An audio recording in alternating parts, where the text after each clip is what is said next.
Hello everybody and welcome to eDIOCRACY, a show in which a bunch of idiots that have no clue in what the heck they are doing sit down and save the world. We return to the land of Galore, not to tell you a story that you have heard before. We in turn will experience the beginnings of a new chapter. This is not a story of champions, and this is not a story of great destinies.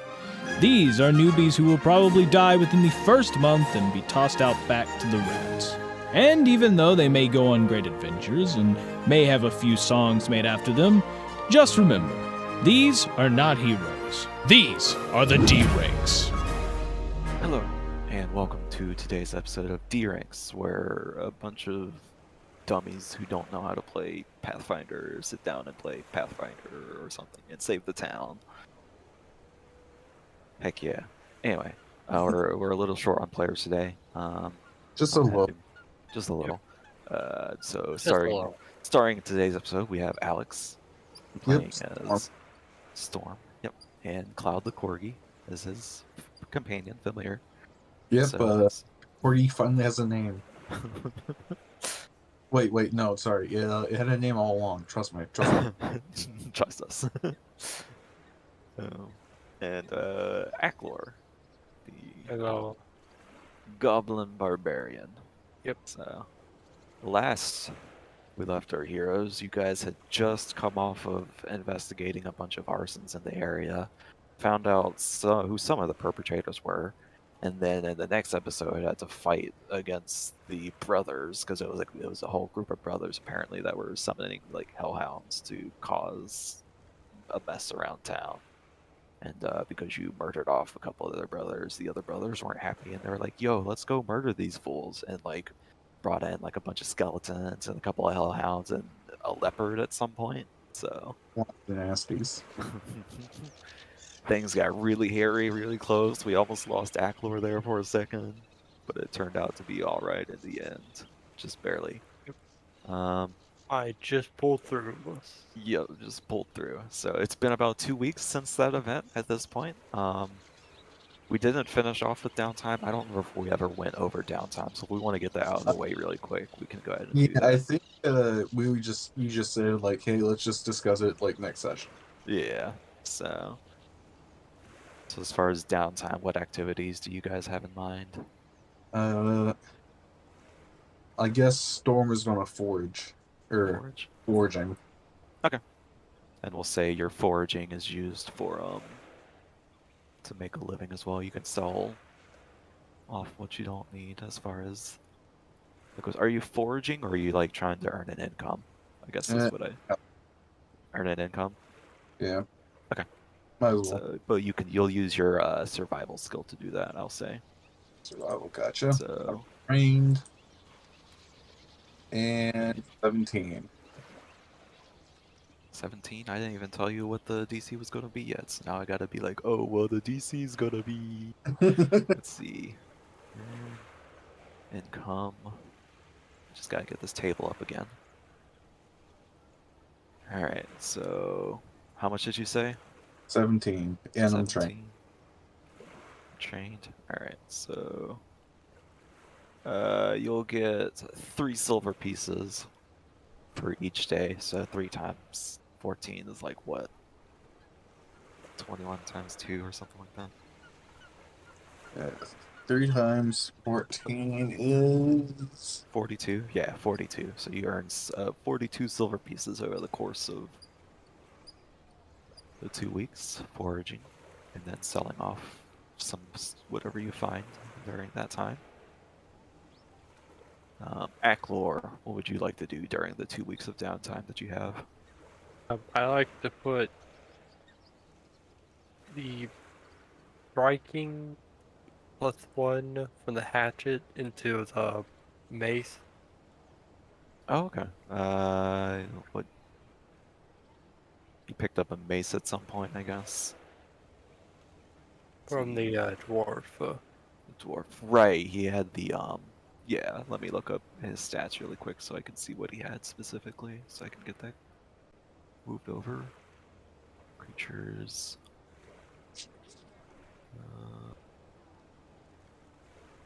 Khotgar, there he is. Inventory. He had a big old maul, yeah. Ah, maul. Okay. So, same difference. It's a big old hammer that you can. Yeah, maul. I think it's different. So,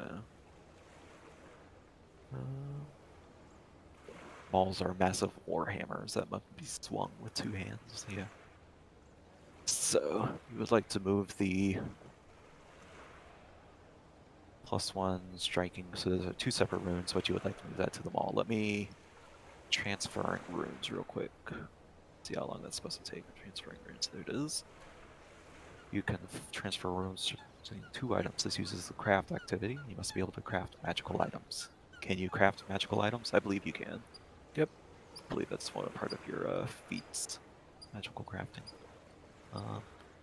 Oh wait, hold on. I have to look up. What did you take for your level 4 feats? Because those didn't get in. Ah, you took Raging Thrower. Heck yeah. Throw builds are the best. So Raging Thrower. Where is it? There it is. Let me add that in. And then skill feat, you took magical crafting. Okay, yep, there it is. Magical crafting. I have to figure out what's with the. Oh, why is that? Yeah, get rid of that and add it here, please.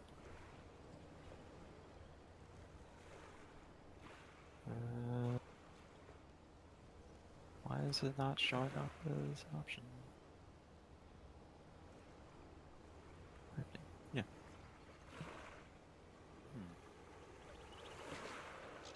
There we go. Alright, cool. Got it. Alright, so you got yourself a maul. Magical crafting, good. That is a requirement. You can either move one rune from one item to another, or swap a rune on one item with a rune on the other item, which can be a rune stone. Swap the runes must be both be fundamental runes or both be property runes. Yep. An item can have 2 or more property. You decide which runes. Okay. Good tip to transfer. The DC of the crafting check to transfer a rune is determined by the item level of the rune being transferred, and the price of the transfer is 10% of the rune's price, unless transferring from a rune stone, which is free. If you're swapping, use the higher level and higher price between the 2 runes to determine these values. It takes 1 day instead of the 4 days. And you can continue to work over additional days to get a discount as usual with craft. Okay.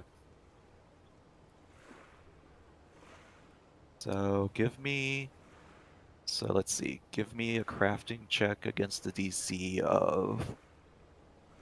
So wait, is this going to be 2 separate crafting checks then? Transfer. Okay. Okay. Okay. 25. 25 sounds good. Let me look up the earn income. And then +1.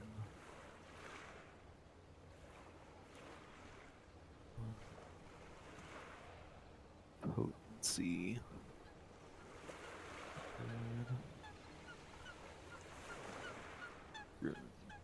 No. 27. 25 and then 27. Okay. Yep. All right. So let's see. So +1 striking. Striking, and then weapon potency. Okay, weapon potency. There we go. So a +1 weapon potency is worth 35 gold pieces. So you need 3.5, or 3 silver. Yeah, 3.5 silver to transfer that. And then a striking rune is 65, so you need 6.5 silver. So let's see, level 2 item, earn an income, table, task level is 16, so 25 is a, and you are what now in crafting? Expert crafting? Expert crafting? Alright, so yeah, you are able to transfer the +1 rune in 1 day, and then the 27, The yeah, you're able to both. It takes you 2 days to transfer both the runes over to them all. So there you go.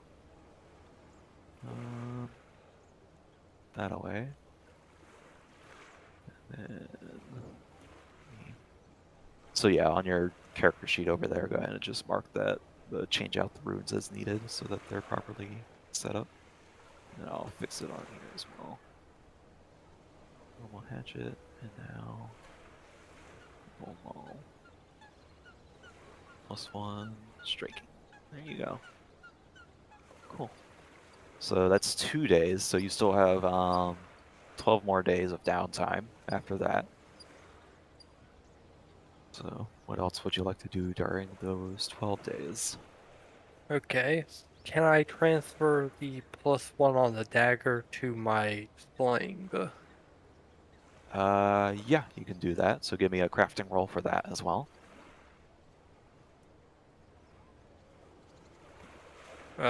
13. 13 will fail, unfortunately. So that means it'll just take longer to transfer, is what it is. So 4 copper pieces per day worth, or you can just retry, basically, and spend an extra day, spend another day working on it again. I'll spend the 4 copper a day. Okay. Well, if you do that, that's gonna be, or you can, oh no, you can't because it's a downtime activity. So I was gonna say 4 copper, because if it's 4 copper, that's only 1 silver piece each 3 days, basically, and you need, how much was it again?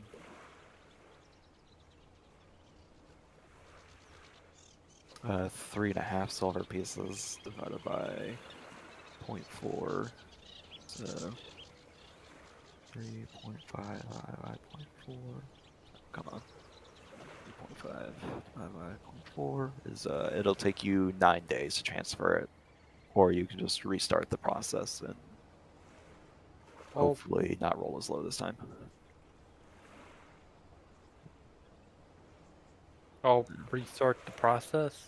Okay, the DC is only 16, by the way, that's why I was like, yeah. You don't have to roll. You don't have to get a high roll. It just has to be a 20 goes. 20. Yeah. So yep. So 1 day to set up, 2 days. Okay. Yep. So that'll take you another 2 days to do that, then, including the missed day, I guess. Wait. 1 day to set up. Sorry. So it's actually 4 days to move the first 2 runes, and then 3 days for this one. So this will be the first week is moving all these runes. Then. Okay. Sorry, because it's 1 day to set up, but then it's another day to actually move the rune, basically. So it's always a minimum of 1 plus however many days it takes you to move the rune, based on how well you succeed at the crafting check. So, alright, so the +1 dagger moved over to a +1 sling. So go ahead and mark that, and that will be your first week, is just moving all of that. So. Okay. And so you have 7 more days, so, to transfer runes as needed. Okay.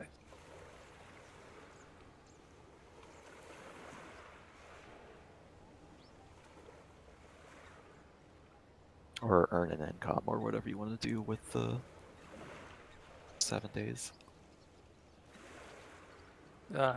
Is there like any other magic items that I can transfer? Like, is there I'm looking to see, because you had the +1 dagger, right? But that's on the sling, and then you had the +1 striking hatchet, which is now been swapped over to like the art maul. check? Do you have any like things you want to magically transfer? Does Farchag? I don't think he has anything that he can transfer. Yeah, he hasn't been adventuring lately, so Yeah, he's been working at the cafe essentially. pretty much. So, Okay. so I guess I'll spend the rest of the time foraging. okay. So, go ahead and give me a survival check with that. The DC will be Uh, I'll let you, 25. okay, that works. 25. Let's see, you're trained in survival, so you earn 7 silver pieces per day. So times 7, so you'll earn 49 silver pieces over the entire process. Nice. So there you go. And then 2 weeks after the previous event, it's all taken care of. You guys successfully defended your home base. Yeah, you guys are just sitting down as usual for your usual, we'll say like your morning breakfast routine, I guess, is what we've been going with so far. So, you've Well, finished up breakfast and everything? Oh yeah, go ahead. Go ahead. oh, I finally transferred the enchantments. Ooh, sounds fancy. Now this mall can do a hit harder, bro. Nice. Always nice. Always good. Alright. At some point after breakfast, Gorgrok, Prometheus, and Oliver all excuse themselves and go their separate ways for the day. Well, looks like So, it's just you and me. I guess so. so as you guys are sitting there waiting around, Ollie's kind of like flying around the room as she does. Where is she? Hold on, let me check something real quick. Bigger. Party. There we go. Yeah.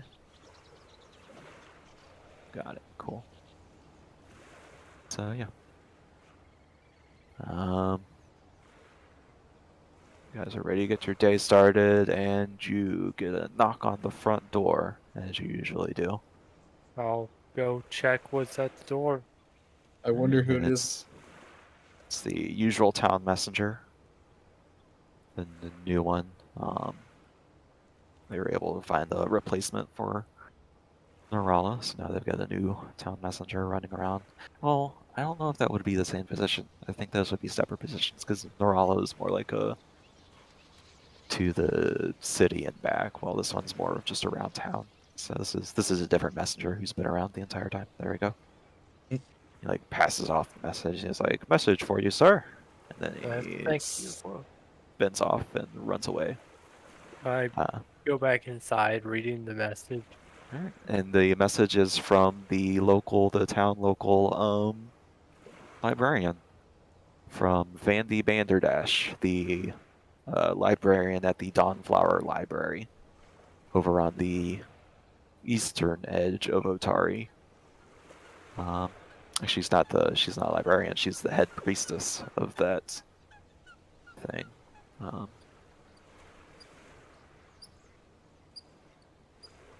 Well, if she's messaging us, it must be important. Yeah. Yep. It basically mentions she's been hearing of your exploits lately around town, and that she'd be happy to hire you for your services, and that she hopes to see you soon. Well, So, I guess we'll head to the library then. alright. So, Well, considering it's just us here, might as well head on out. yeah. Yep. So you guys head on out. Oh no, did I accidentally? I think I accidentally deleted the Otari map, so that's fine. So I'll just... Actually, it's kind of here. Activate. I can move to this scene as a backdrop, sort of. There you go. Yeah, the library is right over there, as you can see. Ooh, As right you there. guys enter this airy temple, the front doors open directly into the temple's central domed area, built in the Qadirian style, or Hestian style, I guess, I don't know. Past a small desk, tall bookshelves fill the space, leaving several feet between their tops and the dome's apex. Stained glass windows in the dome depict the dawn flower healing the wounded and illuminating the dark. Wait, Johnny, who's like your healing god in your world? God of healing or whatever.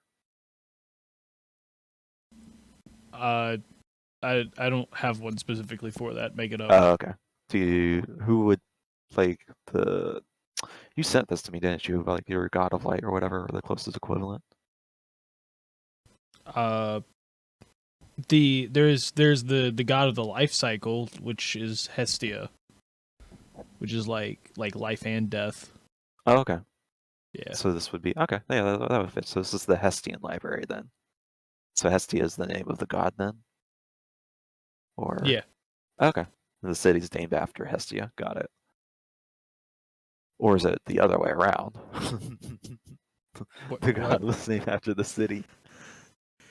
You shall never know. Heck yeah. So stained glass, there you go. Stained glass windows in the dome depict the Hestia healing the wounded and illuminating dark, monster-filled caves. The light from the morning sun causes these depictions to serenely glow, warmly illuminating much of the library below. A thin blonde, hold on, I have to find, here we go. Boom, there you go. A thin blonde halfling woman emerges from behind the desk, smiling widely. Her boots click softly as she crosses the marble floor. Hello, hello, she chirps. I'm so glad you came. I'm Vandy Banderdash, the head librarian. Oh, she is the librarian, but she's also the priestess of Hestia. Please come with me to my office. I have something very interesting to show you. Okay. Okay. So, as you guys are walking up the stairs, she kind of turns and she goes, "So how are you guys doing lately with all the? Heard you had a lot going on recently." Well, It's been kind of busy. That's good to know. Sorry to hear about your friend, as usual. I'm sure you've gotten that a lot lately. I know it's only been a little bit now, but he seemed to have a lasting impression on people, it seems, around here, despite his short time. So, continuing up the steps. She takes you up to a cramped set of quarters in the eastern side of the temple. She tries to make you comfortable. She'll offer you like some lemon flavored cookies and a spicy you. blend of tea from Agrabah. There you go. Storm will take a couple of the cookies. Or actually, Okay. will take one of the cookies. and just start. She does not seem to mind. Thank you. Yeah. So how are you guys enjoying Artesia while you're here? Quite nice. a Nice. lot of good stuff to eat. Yes, very. We happen to be in a really, despite our distance from Estia, we're still able to import much from there, considering that they're a pretty big hub in the region. So, all right, but down to business. So she goes over and to her personal bookcase in the back of the room, and she pulls out a blue leather-bound ledger to show you. She explains that this book used to belong to a let's see, where is it? Used to belong to a champion of Hestia named Theta Abaid or Albaid. Theta was originally requested by Vandy to look into some weird goings-ons lately. Not exactly related to the arsons. This was before all the arsons and stuff were a thing. But these were specifically like individuals from the Hestian church, basically, that she was asking to come and help. And with Theta came the brought with Theta was her squire and her acolyte, halfling named Billard, and a dwarf named Vuzi. They went to investigate whatever these weird goings on were. Basically, monsters were getting a little too frequent around these parts. They're frequent enough as it is, but they're getting a little more frequent to the point where it was throwing some flags for Vandy. So she was like, she had some of her order come in and try to look into it. Let's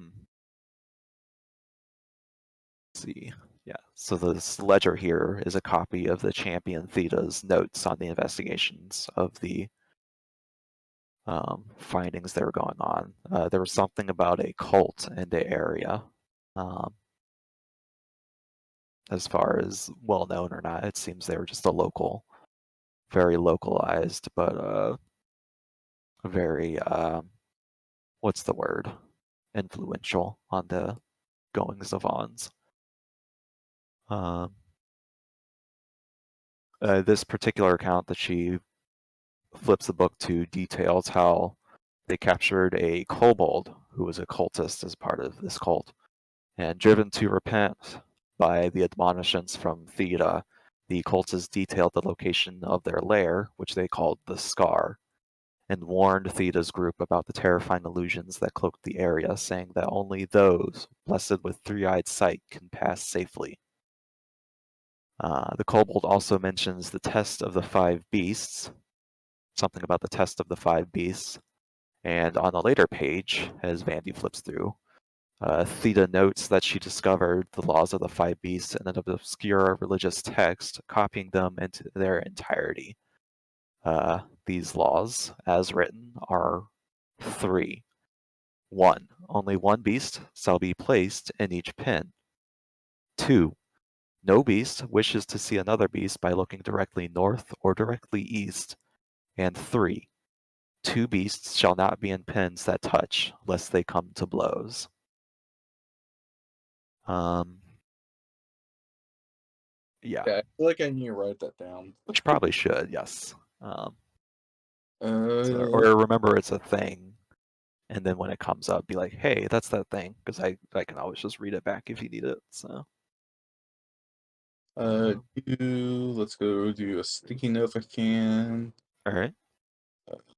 Text document, that'll be fine. Okay, so what was the thing again? All right. So 1. Only one beast shall be placed in each pen. The title of this is The Law of the 5 Beasts. Okay. And then the first law is that only one beast shall be placed in each pen. Yeah. Law 2.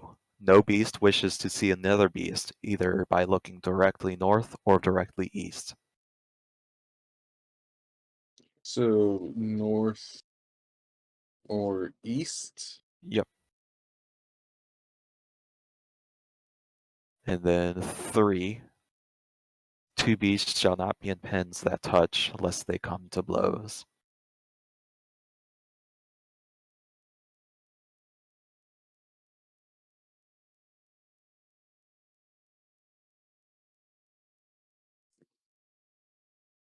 Okay, so only one beast per pen. Yep. No beast facing each other north or east. Yep. And no adjacencies. Pretty much. Cool. There you go. All right. So yeah, she reads or summarizes all of this information. What? The name of it was what? Say what? It was the Law of the 3 Beasts, or what was it? The Law of the 5 Beasts. Sorry. Oh, 5 Beasts. Fun. So this was originally mentioned as part of the test of the 5 beasts from the cultists, but then Theta did some research and discovered the laws of the 5 beasts. And it was in an obscure religious text. So yeah. Vandy excitedly and hurriedly kind of like breezes through all of this information. Before she stops to mention that Theta's squire had a rare Hestian magic item called the Sun Wheel when the group confronted the cult. But because they never came back from wherever they went, Vandy believes that the cult have lightly kept the group's belongings as trophies, including the Sun Wheel, even though Hestia probably would not have allowed them to use it. So Months have passed, and while no notable activity has come out of the scar, Vandy expresses her concern that the cult may have recuperated from any attack that Theta and her allies may have mounted against them at that time, and that they could strike back at Ortizia anytime soon. She asks that you head into the hinterlands to find the scar, to take down the cultists, and to retrieve anything owned by Theta, Billard, and Vuzi, and to keep an eye out for the sun wheel, which she describes to you as a copper disc emblazoned with a stylized image of the sun. Vandy wishes to study the item and perhaps figure out how to recreate it. She adds that the heroes are welcome to keep anything else they find. So, there you go. Well, I may not be able to carry much in terms of stuff that they have, but I'll do what I can. Of course, you can always. So, whatever you can happen to bring back will be sufficient enough. Mainly just the sun whale. That's the most thing. That's the thing that interests me the most as far as the items they happen to have. I should have asked her to let me look at it before they left, but unfortunately I did not get that chance. So.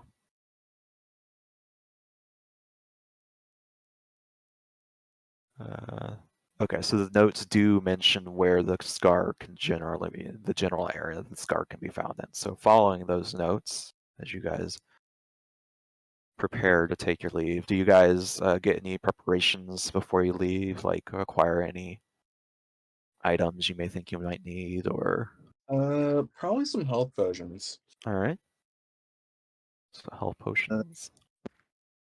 how much are health potions? Healing potions. And Vandy can actually help you with that, I'm sure. Let's see. A minor healing potion is 4 gold pieces. A lesser healing potion is 12. That's 2d8 plus 5 instead of 1d8. And you also have access to the moderate healing potions, but those go for 50 gold each. So I'm not sure if you have enough for that one. Um, How much do I have? I've got. Not there. If I can do this, I've got that much. Okay. I'm going to say.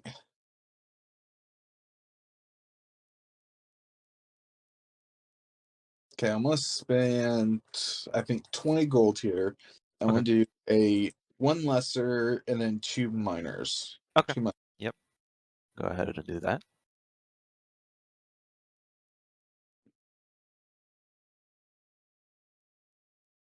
And Acklor, were you going to purchase anything while you prepare for?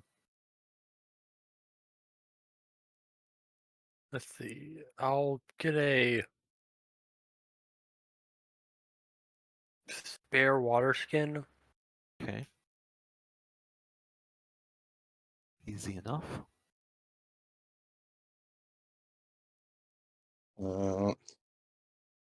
How far travel is it? Based on the information that you've been given, you feel like 3 days, Yeah. a 3 days journey, or rather, okay, no, it's only a few hours away, rather, but Okay. I think a little bit of rations would be like nice to have here. yeah, So just a little bit of rations. yeah. Vandy even like mentions should probably expect at least 3 days, considering because they're traveling out there and then maybe having to take care of what's over there and then coming back. Yeah, and Could take as long as 3 days. rations are 1 week. Okay.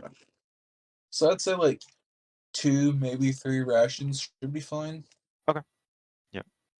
Mark all that off. She does recommend maybe taking a tent or a bedroll as well if you don't already have one. I think you start with one if you take the adventurer's kit, so you should be covered with that. So And she also mentions the compass would probably be helpful as well, because you never know. Losing sight with all those trees, sometimes you can lose sight of where the mountains are. So.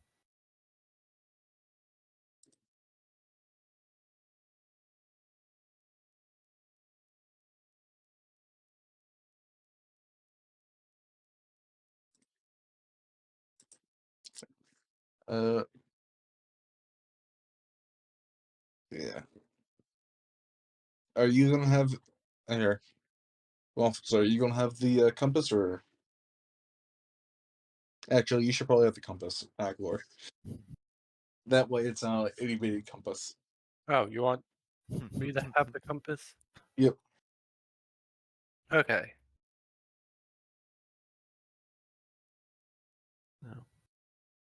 Compass is 1 gold purchase. Just keep in mind. But I believe it gives you. Oh, okay. So if you were to sense direction or navigate, you normally take a -2 penalty without a compass. Okay, got it. So it just lets you ignore. So.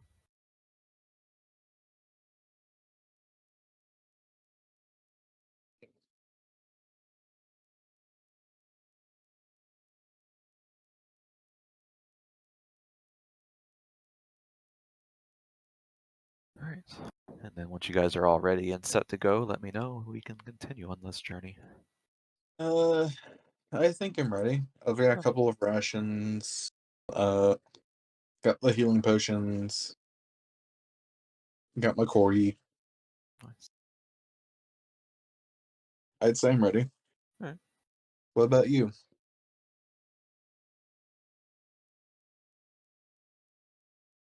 Yeah, I'm ready. You do have a bedroll, right? Before we go off. Yes. I'll make sure to buy 3 more rations. Okay. Yeah, and just mark all that off as you need to. Okay. Well, I guess let's go then. All right. So you guys head on out. Hello, Paprika. Kitchen. Sorry, my cat came in. So, as you get started on your journey, you're able to get like an hour down the road or something before you have to turn into the woods. And as you head into the woods, whoever is leading with the compass, I assume Aklor or Aglor. whoever, go ahead and give me a survival check. Whoever is leading Okay. the 2 of you. Well, I mean, Storm's trained in survival, but if you Okay. want to do it, I I think got 22. 22. good. All right, I was gonna say, with the +2 bonus from the notes, that'll make it a 24 total. So that's a success. Yeah, you have a +2 circumstance bonus from the notes that Thea had. So, That's always good. yeah, you take a direction about north by northeast from the town, or northwest rather, because northeast would lead you to the ocean, I believe, on the large map. Actually, this would probably take you more like southwest. If I'm reversing, yeah, south is more like a southwestern direction. So you can see the mountains in the distance, the local mountains in the distance, as the land begins to rise slightly. About a few hours into travel.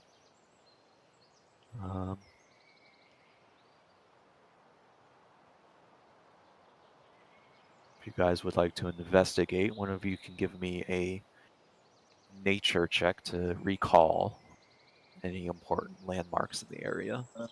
Sure. I'll give the nature. 25. 25. All right. So you're recalling nature, and your time is your time is foraging through this area. You do recall the existence of a large ridge nearby, past a space of open hillside just on the outskirts of the woods here. Um, as you travel, you find yourself standing in a clearing in the woods for a bit. And as you move atop the hill that's in the clearing to get your bearings a little bit, you hear marching in the woods nearby. I guess we're gonna try and figure out what it is. All right. Give me a perception check, both of you, if you would like.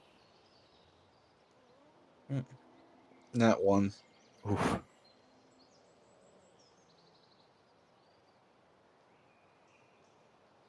Waffles. Yeah. Go ahead and give me a perception check to see if you can see what's making the marching noise nearby. Okay. 23. 23. All right, so check something real quick. Okay. Yeah. Storm's too small. Storm's still eyes are adjusting. You're in the woods and you're all shaded, but now you've walked out in the open sunlight and your eyes are still adjusting, so you can't see anything immediately. But Ackler, you're quick to adjust and pinpoint. Off in the edge of the woods, you see a band of orcs marching through the woods. Need to give a roll here real quick.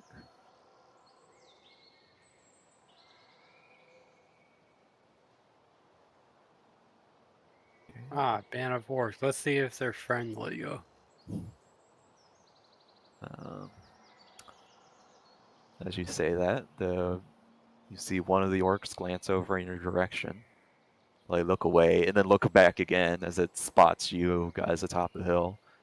It like grabs the shoulder of one of its companions and it's like points and is like, "Rrr," and then they grab the main-looking orc. And he turns, he sees you, and he raises his banner and roars. And I need everybody to give me some initiative as we transfer to the next Four- scene. I hope I didn't call our deaths. 14. Alright. Second to pull out your tokens here. Very cool. 12. And Storm. I'll have the Corgi for now, but we'll say he's not necessarily in combat at the moment. Battle corgi. Anyways,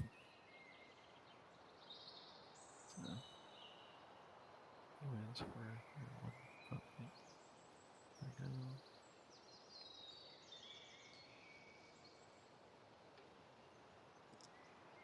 Okay.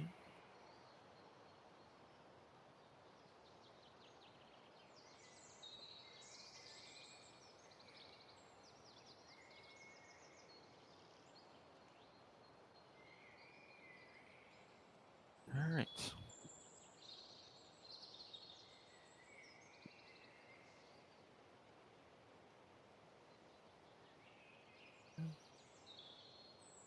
There you go. That should get everyone. There you go. Orcs. Add everyone to initiative. There we go.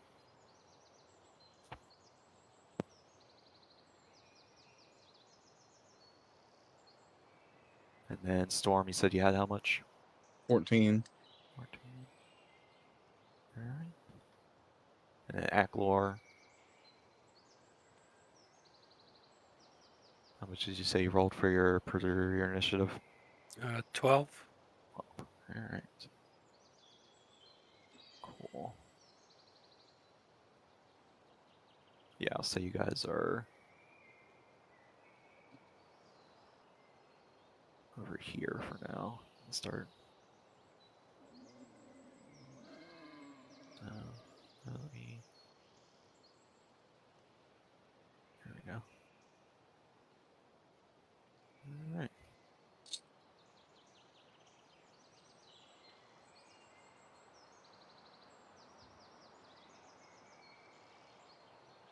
Let me check something real quick.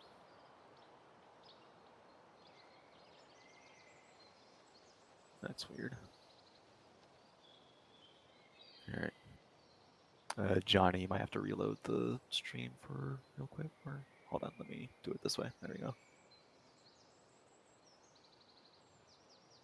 Yeah. There we go.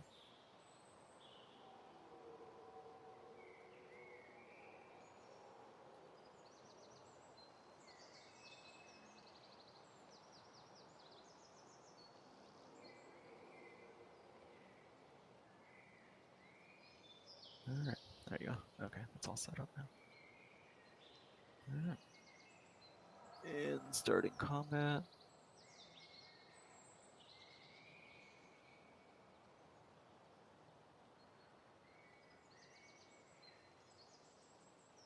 Is one of the orcs. Where's my music? Yep.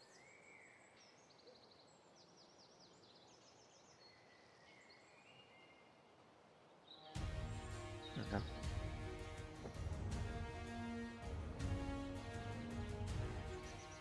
So starting this off. One of the orcs. Let me double check something real quick here.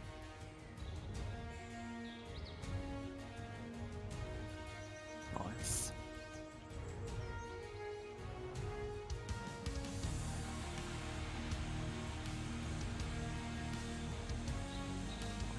Okay, so yeah, it's gonna use 2 movement. Get to you, Aclor. And then strike you with its 3rd action.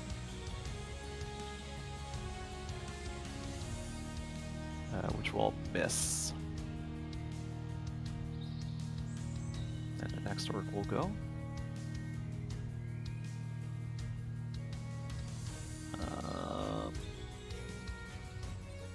This one will also move up to you.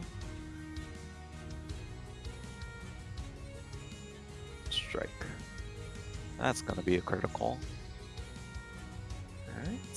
Alright. Dealing 14 slashing to you.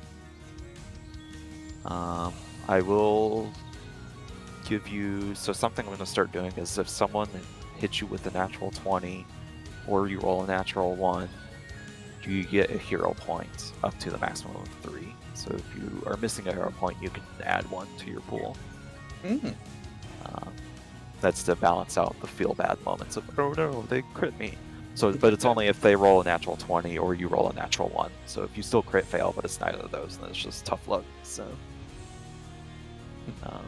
just doing that because it feels like I've been rolling a lot of those for everybody lately. So I figure I might pass it out. All right. That's that one's turn. This one's going to move up to where you are, Storm. Just hide the corgi for now until it becomes relevant. He's going to take a swing at you.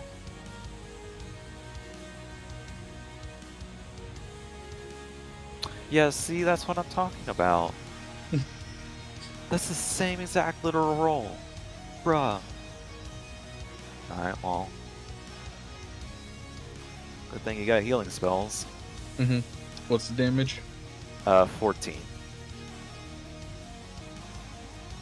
This one's gonna move up to you. In the same exact way. Orc. That one's gonna miss. There you go. Critical miss, if that matters.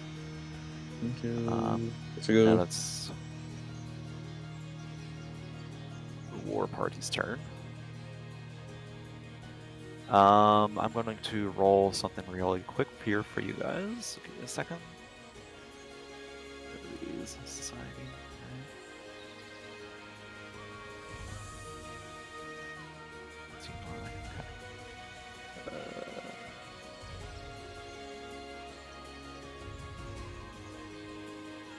Alright, cool. Yep. Got it. Storm, it's your turn. Yeah, I think I know what I want to do. It's gosh, where do Did you send the animals I can summon to me directly, or did you put them in the group chat? Let's see, which ones do you summon directly? Oh yeah, if you go to summon the animal or whatever it is on archives, it'll actually tell you, it'll give you like a full list of everything you can pick with that. So Yeah, just give me a second. yep.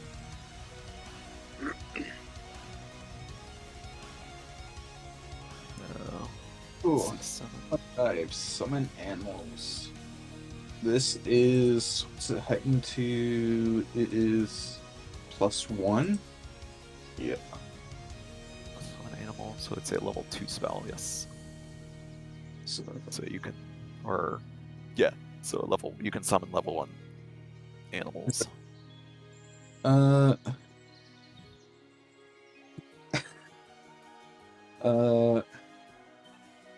yeah, you know what? I'm going to summon a vampiric bat swarm, I think. All right.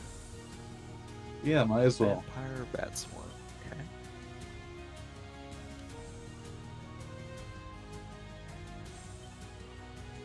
Vampire bat swarm. Here we go.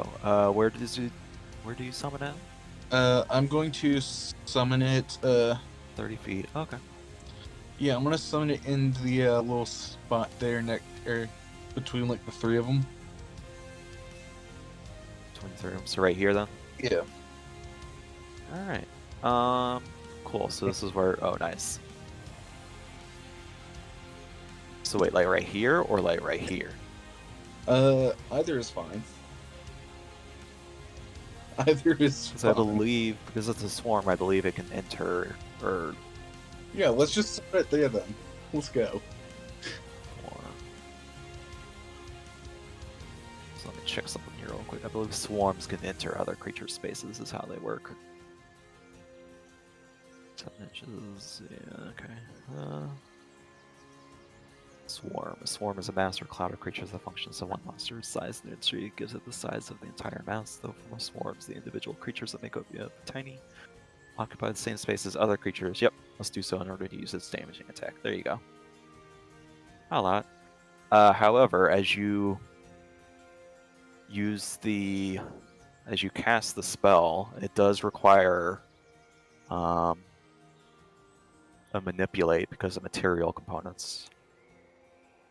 And somatic, because this is a manipulation action that will trigger the 2 orcs next to you, their attack of opportunities. Let's see. A creature within the monster's reach uses a manipulate action. Yes, so.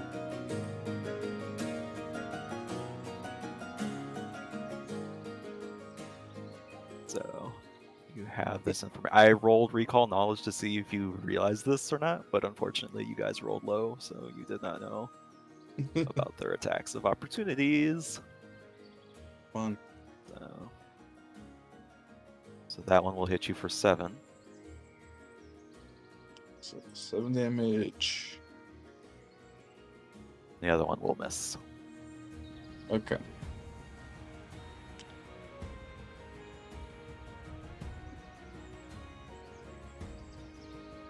No. Oh, yeah, that's 3 actions for that, right? Yeah. So that'll be your turn. That is my turn. Now it is the War Chief's turn. He's going to rush up as well.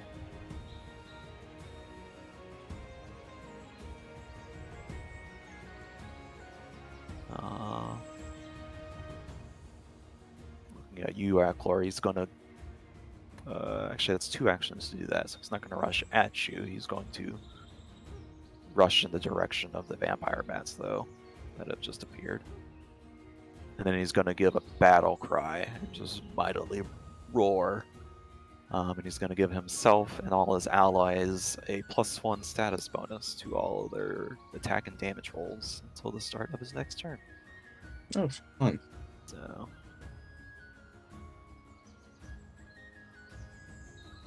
there you go. Okay.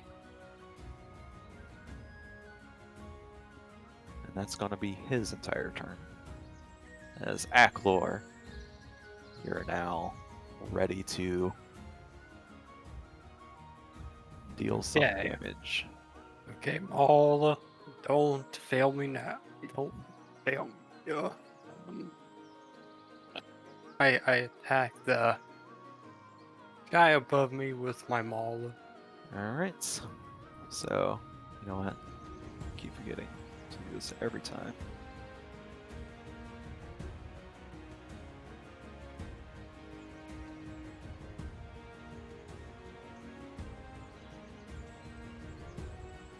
So, I'll attack the person on D9. Yep. With the Maul. alright. Go ahead and give me an attack on that then. 14. Can I hero point it? You may hero point that if you would like. Yeah.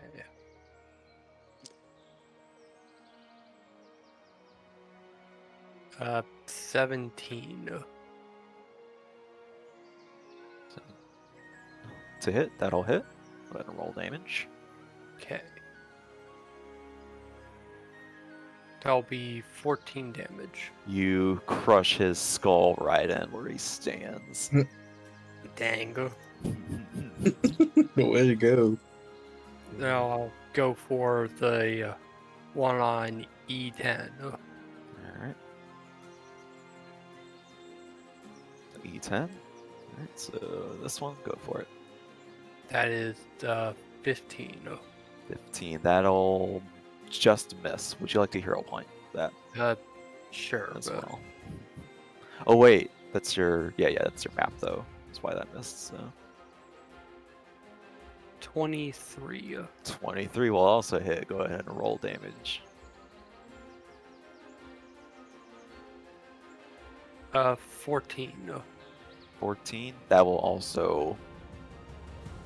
Once again, it's you just crush one dude's skull in, and then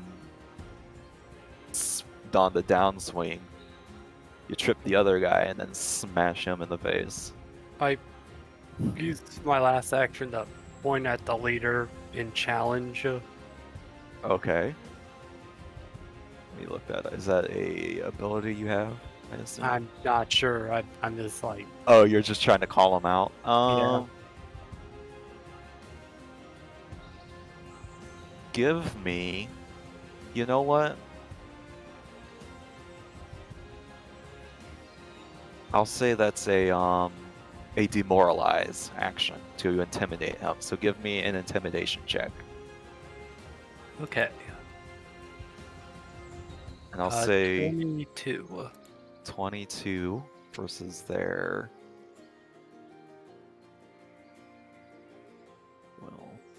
Well, yeah, that'll give him. You like crush his two little buddies in, and then you point at him and yell something, and he is now frightened one as you successfully frighten him. In the With the- vampire bat form. So, along with the random swarm of vampire bats that have just somehow shown up out of nowhere. That will be the end of my turn. Yep. So when did the vampire bats get their turn to attack? Just out of curiosity. You know what? I think they do have to heighten the spell. I think. Oh, I think I roll for them basically. Hold on. So give me the chance to do that to see where they would actually jump in. Okay, they would actually go next then. Mhm. So that's funny. So the vampire bats are going to blood feast. Each enemy in the swarm space takes 1d4 piercing damage. And any creatures that fail the basic save also take 1 bleed damage. Okay, so 2.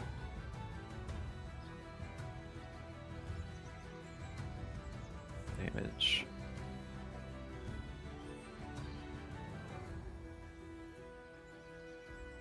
Alright, so...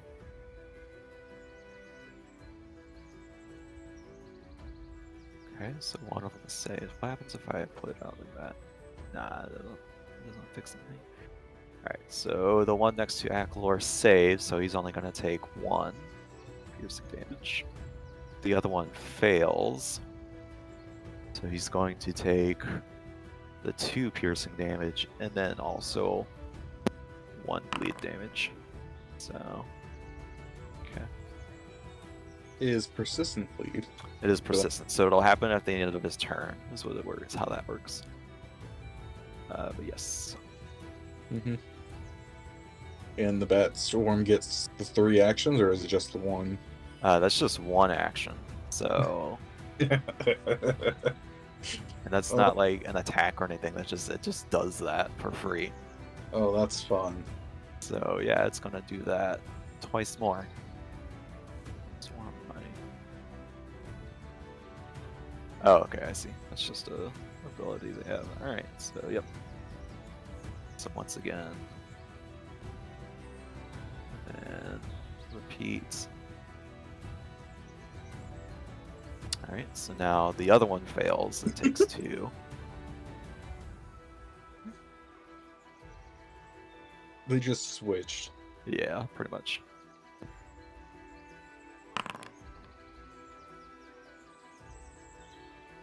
And this one takes 1 damage.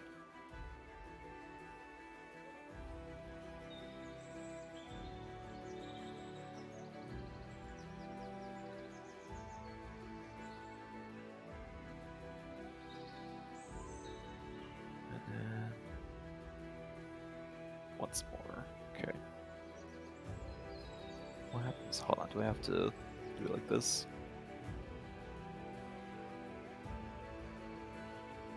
Okay, that's how that works. Alright, cool. I like that then.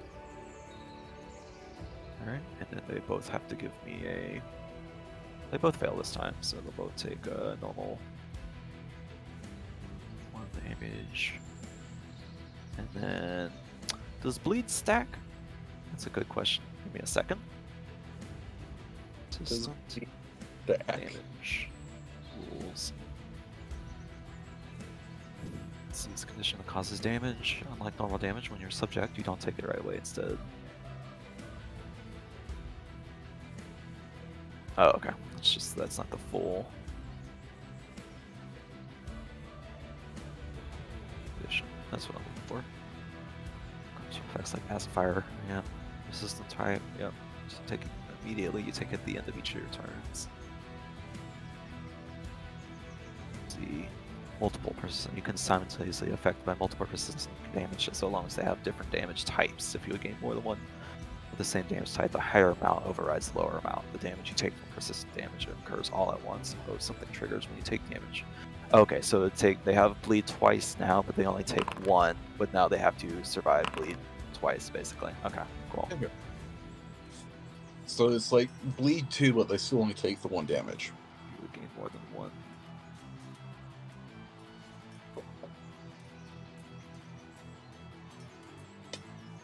Oh wait, it overrides it, so that just means that Oh,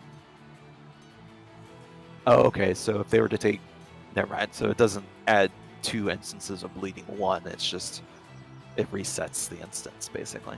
Gotcha. And if you give them bleed 2, then it's not like frighten. It's not like other conditions where you can have frighten 1 and frighten 2, but you're just affected by frighten 2 because it's higher. It just overwrites. Okay. So, okay.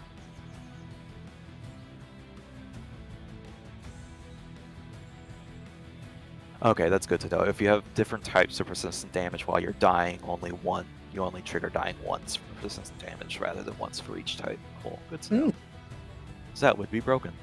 Alright. That's the bat's turn.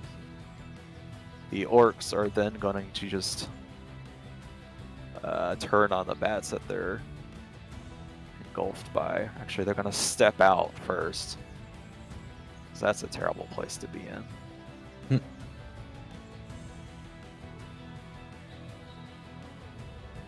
And they're going to swing at the bats instead, because that's no bueno.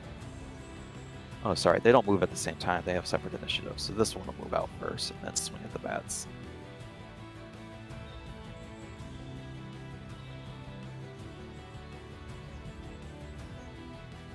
And you will critically miss the bats. Nice. Natural one. Alright, cool. He's gonna turn to you instead and try to swing at you with this short sword that he's got in his other hand. And he's gonna miss. And that's 3 actions because he had to step out, so. So yeah, he's gonna take 1 damage. Nice, it does that automatically, and he critically failed his recovery check. Alright. What happens if you fail your recovery check?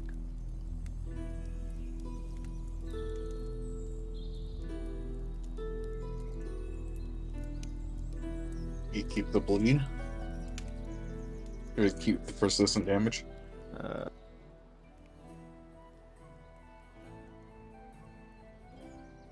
That's a good question.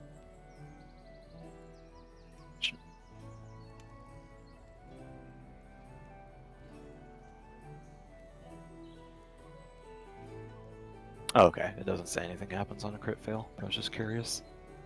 Alright, well, that's his turn. It's the next one's turn. He's gonna... oh, I moved the wrong one, so well, that's fine. So this one would have actually moved first, but that's okay. But he's also going to swing at the bats as well. So first strike, he will actually hit the bats.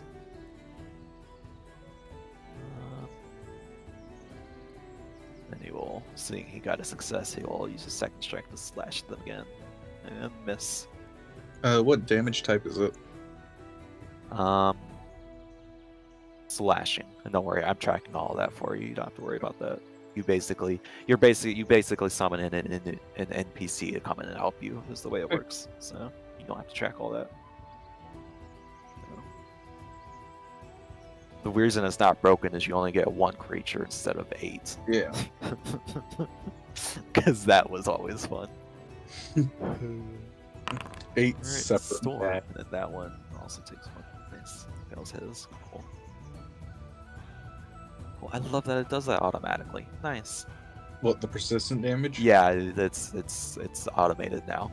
So, Mm. or I turned on the automation so it does it automatically because it's super simple and easy to figure. So Storm. Yeah. You're up. I'm going to use 1 action to sustain. All right. And my second action is going to be Electric Arc on the 2 orcs. All right. So that is a basic reflex. Basic reflex.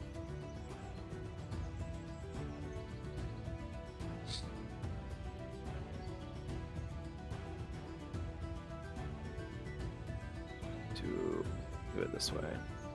It's electric arc. And that's a level 20 they have to save against. Yeah, my primal DC is 20. Okay. Or the damage.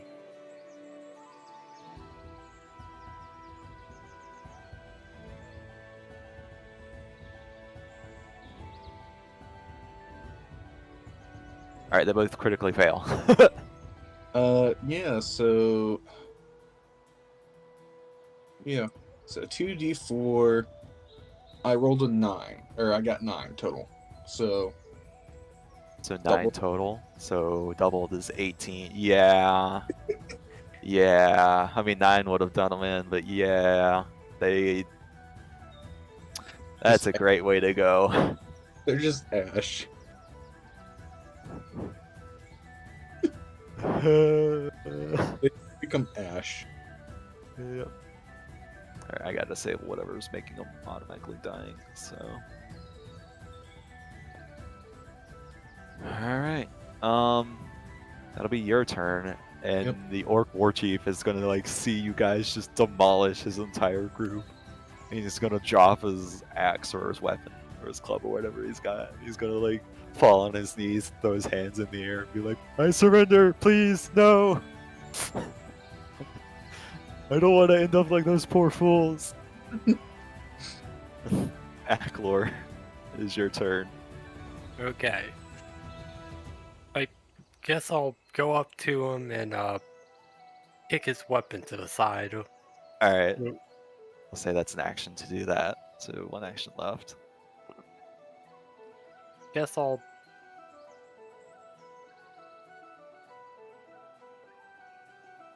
I guess I'll pull out the rope. Okay. So we're gonna go ahead and finish the combat as it is then, since it seems like you are choosing to honor his pleas.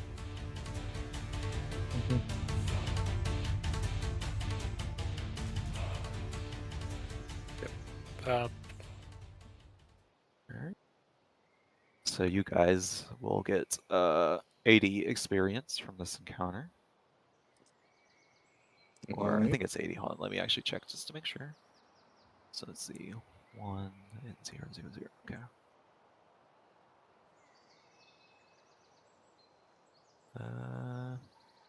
Oh, you guys will actually get 110 from this, actually. That's funny. Oh wow. So.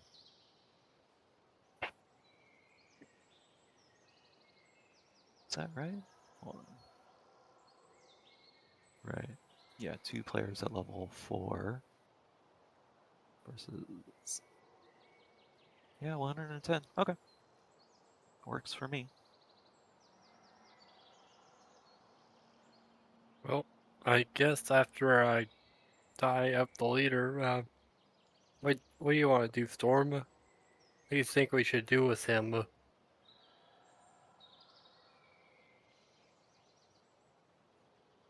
Yes, we should first probably ask him about everything around here. And while you do that, I'm gonna try to see if I can't fix myself up a bit. All right. And doing so, I'm going to cast Healing Plaster and then try and heal myself. All right. Go ahead and take the time when you do that. I'll get rid of these bats. And do I get the +2 from natural medicine? Yeah, you're in the wilderness. I don't see why not. I just wanted to make sure. Yep. So 21. That's what's the I feel +2. that, Johnny. All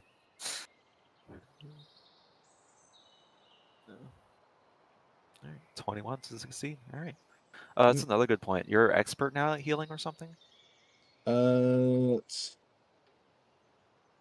Or no, did you not take that as a... Are you just trained in medicine? I'm just trained in nature. Trained in... Oh, right. You're using nature instead of medicine. That's right. Yep. Okay. Yeah. So was it that I have to roll? Or Just in nature. Or 2d8s for the healing. 2d8? I was just trying to remember because once you're an expert, you can choose to do a DC 20 check instead of DC 15 to get like extra healing. So, but you have to state you're doing a harder check before you roll, just so you can have the tension there. You know. I healed up 13 health. Nice. That's nice. 13. There you go. Where does that put you in your total? Okay, just 12 or something. 26 out of 34. All right.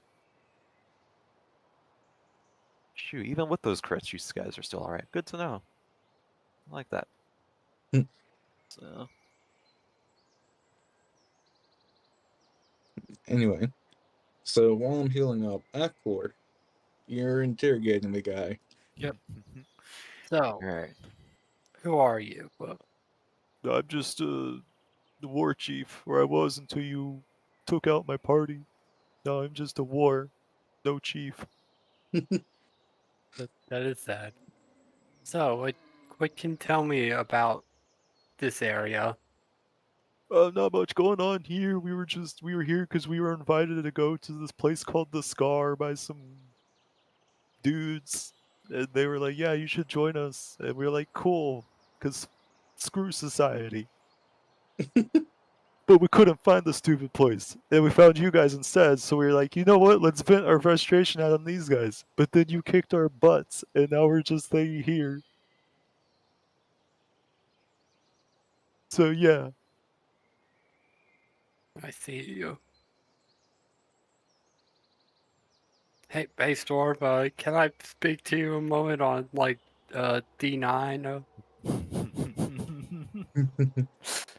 uh, eh, I forgot what we were out here for. uh, we're supposed to go to the scar, remember? Well, Alright, that's the first part of it.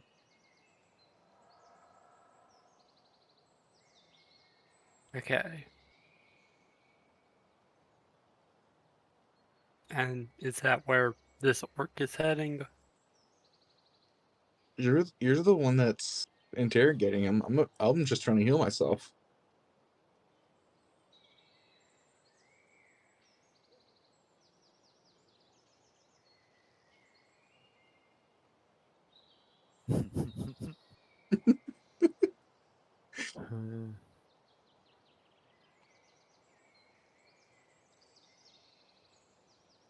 Waffles. Uh, But if you want, I'll tell you what I know if you let me go. I promise I won't, like, hurt people no more, you know? Because, like, this was pretty humiliating, I do gotta say. okay. Tell me what you know. Alright, so I know the place is around here somewhere, but we couldn't find it. I just know it's around here, based on directions we were given. Okay. Well, the only information we were given was that we must brave a field of nightmares to overcome a challenge of 5 beasts, and that's all they told us, and then they left, and then told us to go in this direction, and that's where we See, went. is that why So, there were 5 of you? that might have been related, it might not have been, I'm not quite sure. I wasn't really thinking about it. There was Well, 5 of us? 1, 2, 5, 6, no, there were 7 of us. oh, Wait, where'd well, Jerry and Joey go? Jerry! Joey! No one answers back. uh, Oh, that's well, unfortunate. They must have gotten, but they must have gotten well, eaten. It I happens. guess let's, join forces and find this place. Well, I mean, we could do that, but I'm just gonna stab you in the back once we get there because why not? You know, like Well, I guess that's fair, just letting you know beforehand. You know, before something but happens. but before that, we'll work like a team, right? No backstabbing until we're done. Give me. You know what? I'm gonna roll you a persuasion check, but it's gonna be a secret persuasion check Okay. to see if you're able to properly, or this would be diplomacy rather. This is a request. All right. Okay, yeah. All right. Yeah, he's like, yeah, yeah. You know what? You're right. We should join forces. And then, so maybe Sounds that's good. Let's go then. do that. So, hold on. I gotta do.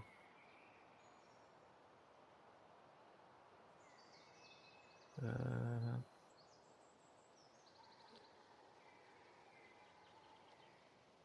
I tell you what, they're missing on a very good episode. yeah, this is pretty great so far. So, yep, cool. He's like, yeah, Yeah, I I'll go with you. pick up this weapon. I kind of like cut its bonds off, like untie its bonds.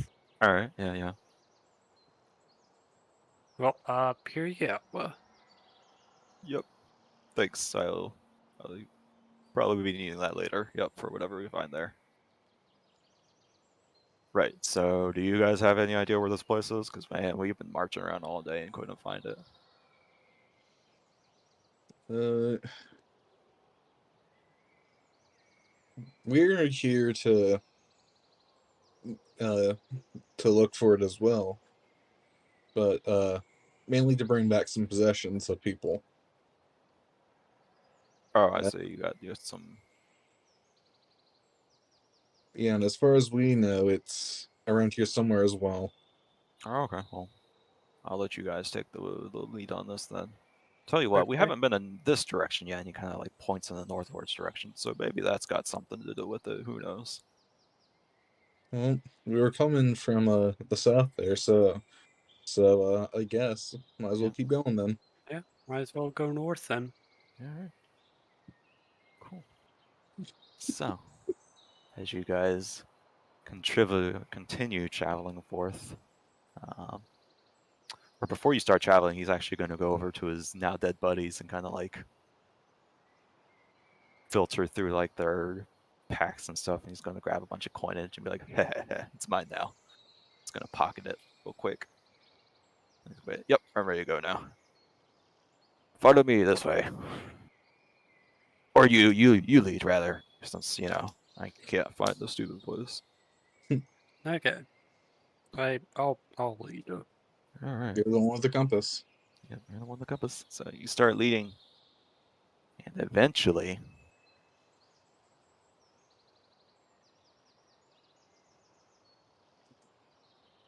uh-oh.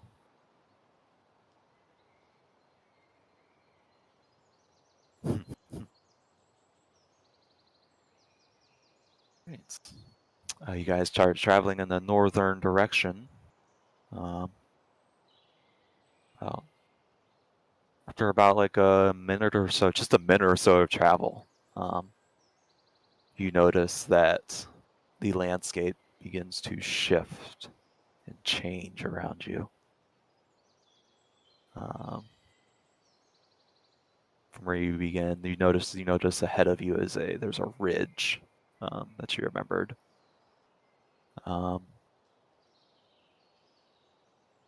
Well, it certainly does look like a scar. Yeah. So, let's see. Okay, cool. Yeah, after a couple of minutes towards that ridge, you noticed.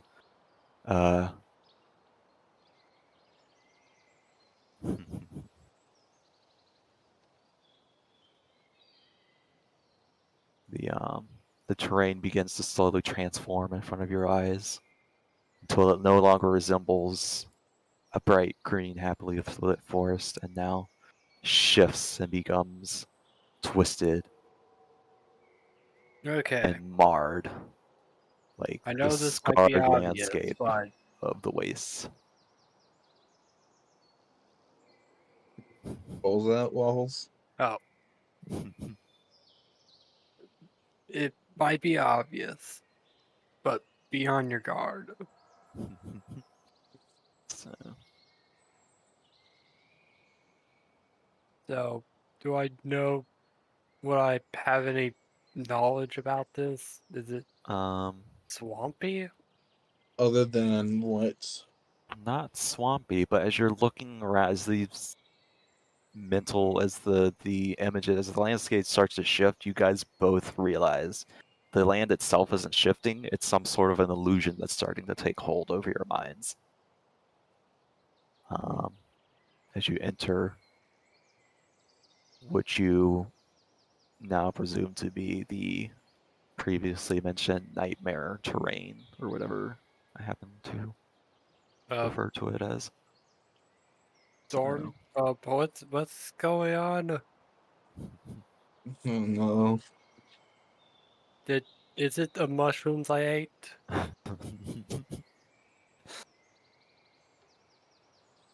You ate some mushroom? The orc, however, is freaking the heck out right now. He's like, he's seeing stuff you guys aren't even seeing, and he's starting to not have a good time. Well, I guess we've got some sort of mental fortitude going on here. Yeah. Steady yourself, man. You're a war chieftain. Well, previous war chieftain. That's like it.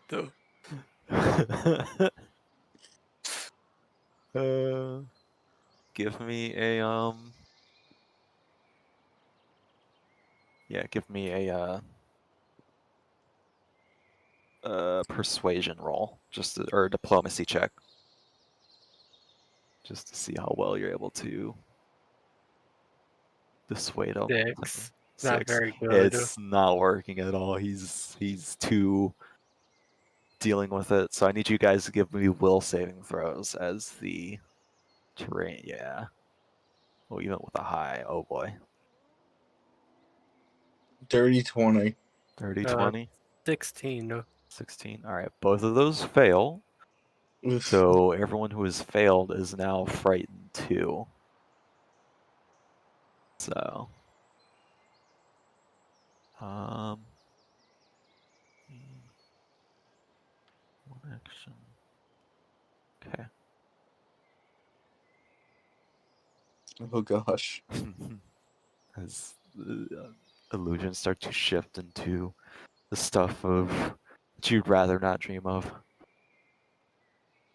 Um, Oh no.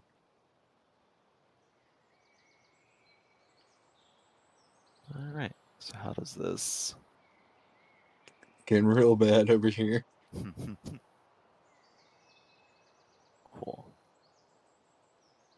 So yeah, the ridge is about at this point is about 60 feet from you. So it's gonna take, if you're moving, you'll have to use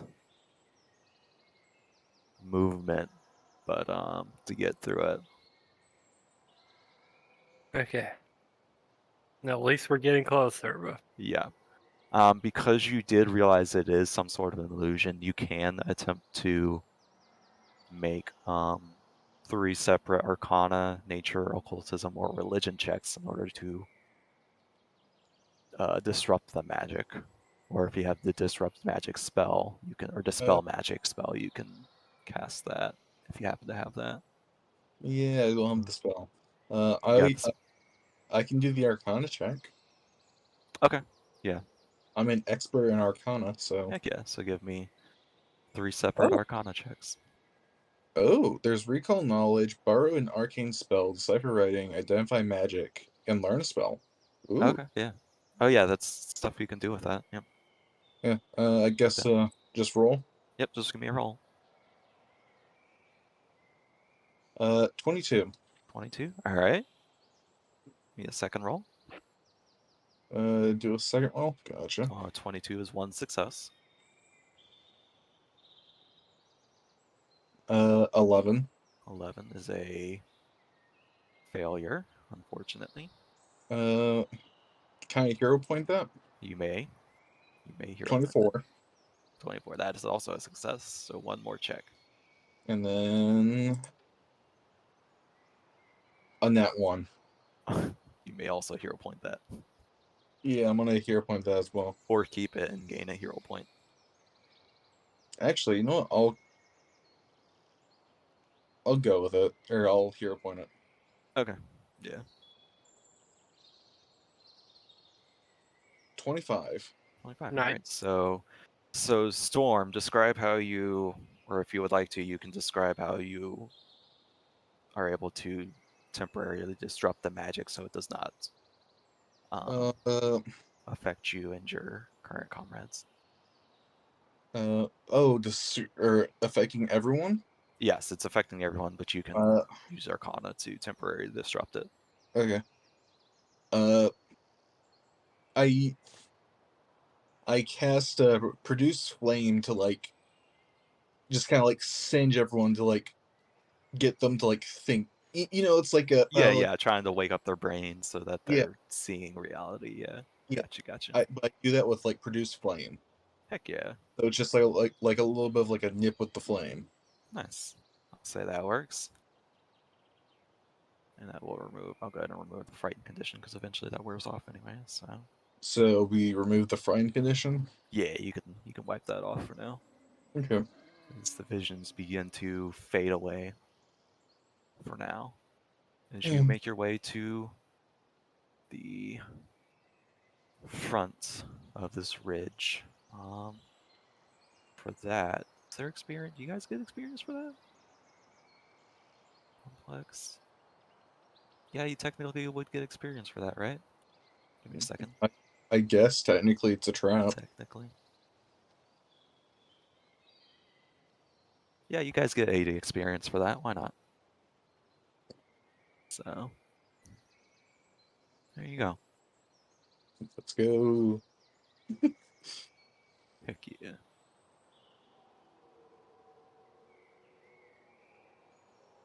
Alright.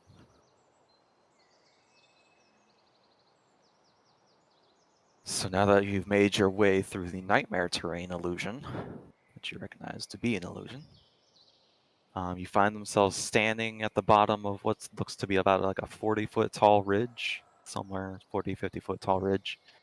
It stretches several hundred feet in either direction. With the open hinterlands at your back, you seem to have no way to move forward at first. However, if you were to consult the notes, you would remember that or see that Theta suspected that the cult's layered somewhere underground in this vicinity. So while you guys are here, both of you can either give me a nature or a perception check. Oh, it's +8 for both, so So nature, perception, or survival. +8 for all three. 27 Oh, nature. oh, okay. How much? 27 on the nature. Okay, yeah, you kind of glance around real quickly, and you immediately spot like a curtain of moss, and behind that, or a curtain moss that kind of looks out of place despite there being moss in the area. And you notice there's a faint outline of a large door behind it. Well, You also notice some tracks that seem to lead into where the door is. I guess that's where we're going to. All right, so you go on up to the door. As you inspect the door, it has no obvious handle or other method of opening it. However, you do find that there's a panel composed of a 5x5 grid of raised squares set into the wall beside the door. You see a number of colored ridges that delineate odd-shaped regions of the squares within the grid. And this is what you see in front of you. Oh boy. It is a strange device. So,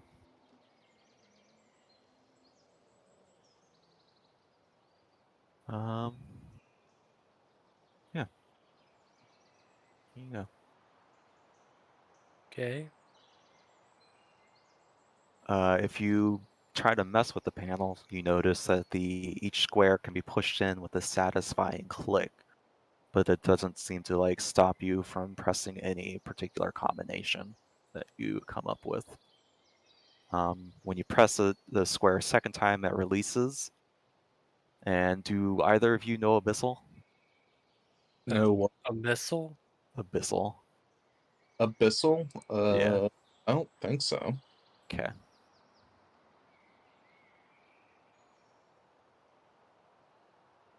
Uh, No, I don't know abyssal. Okay. Are either of you trained in thievery? no, I'm not. No. No. Okay. Cool. Good to know. So the orc kind of like inspects it. He's like, huh, and he starts poking things. Kind of like looking at the lines. He's like, hey, do these look like pins to you? Yeah. And And like it takes you guys a minute, but you realize this is the puzzle of the 5 beasts, the test of the 5 beasts. So I if you guys see. remember the rules, you should be able to discern where each one of the beasts must go. I've got the little tokens here, and then you guys can Okay. just tell me.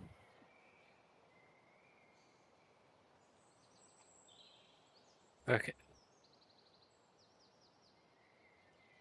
So I'm guessing you can only place one beast per area, and they can't be in the same column or row.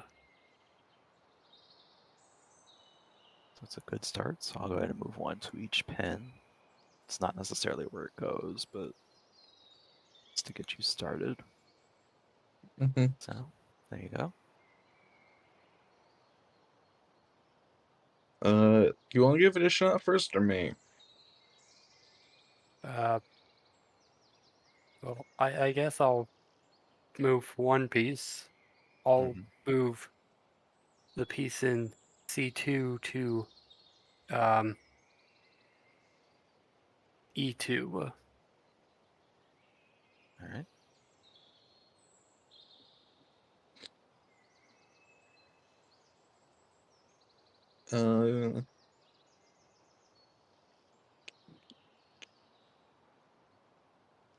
So for the for the adjacents, Yeah. it's the five. It's the square, like the 8 squares around it, right? Yeah, more or less. Okay. If that's the case, then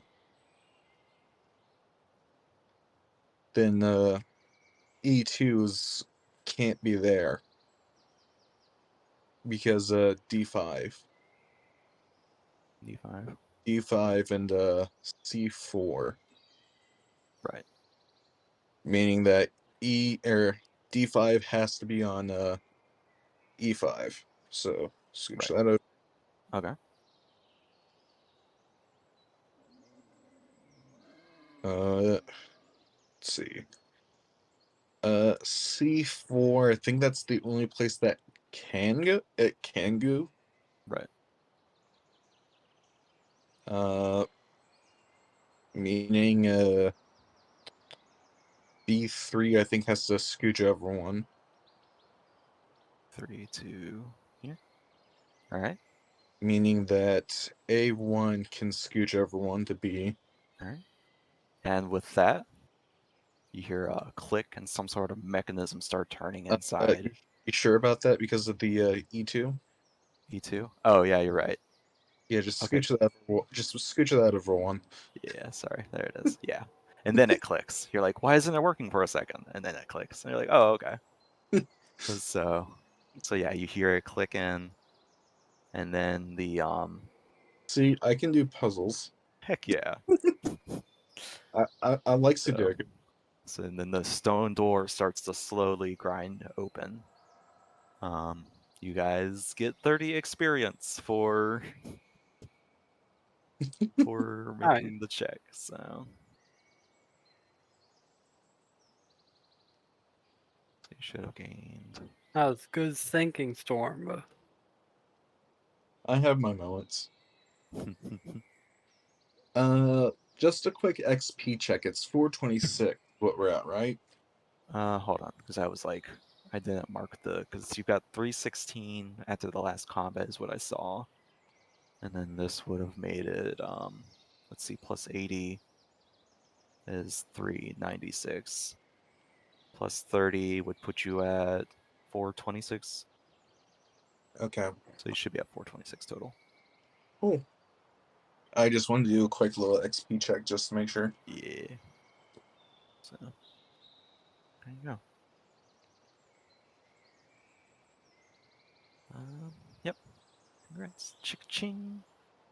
You guys now no longer find yourself in the forest, or rather, the scar, as it's called. Let me get the ambiance all set for this. You just start playing Be Prepared. Be prepared. Ambiances. Let's see. Dark dungeon. This might be fine. Nah, it's too much. It's too much wet going on in there. I need more like a. Where's You just kind of like a sewers vibe almost. Yeah, dungeon.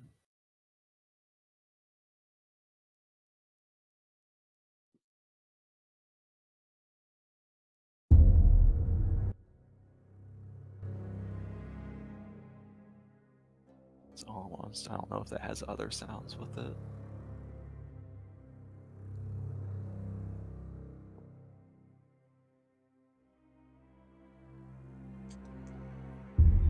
Question: how dark is the place? It's pretty dark. We'll get to that in a minute. So, oh, I could have had you guys here. Hold on, so give me a second. You guys are. here. Here. Because Storm's got us covered. For Oh light. yeah, that's right. You got your wings. I've got wings, and I've also got the cantrip light.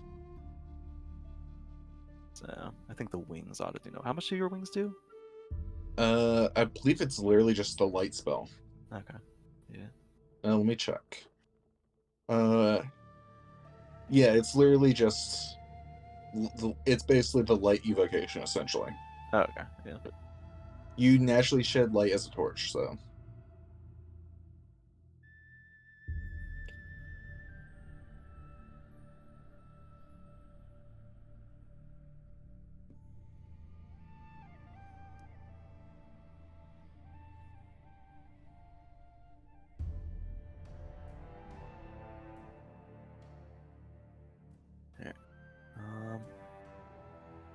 No, I don't like this track. There's too much. It's too. I want ambiance, not music. Hold on. Sorry.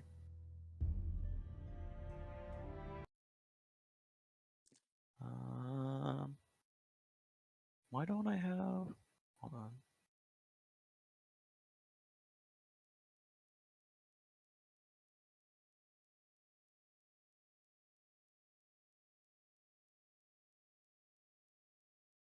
Personal exploration.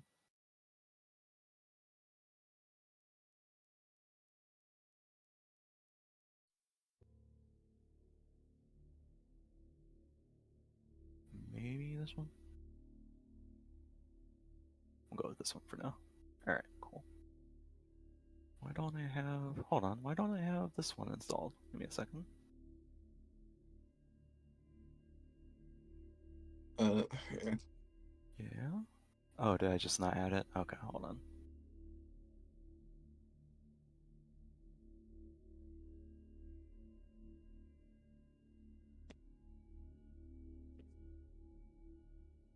Alright, there we go.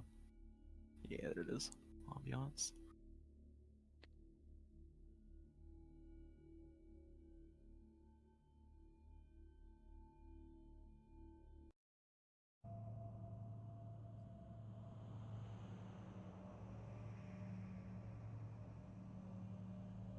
There we go. Cool. As the door opens, ahead of you. Oh, I forgot your orc friend. Yep. We got the orc friend.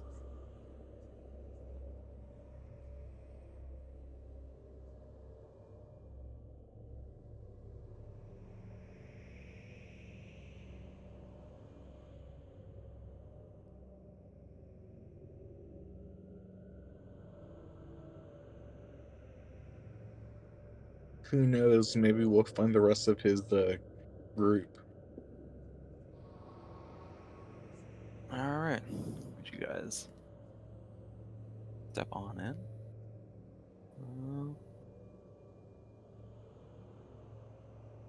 Let me just... As we start going in, and it's like Storm starts to notice it's dark.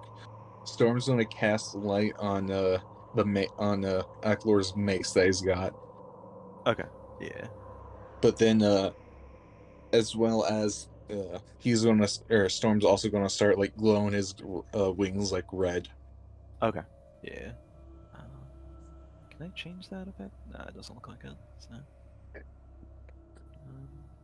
but yeah, I believe if I have light, I can just drag that over to Aklor. Yeah, there you go.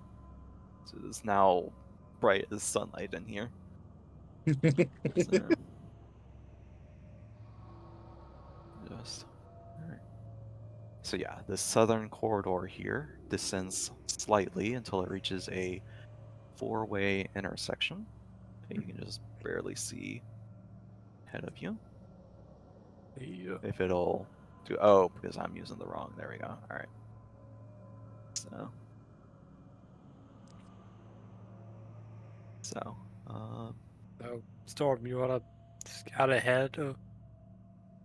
Okay. Storm's gonna start like moving towards the intersection. alright.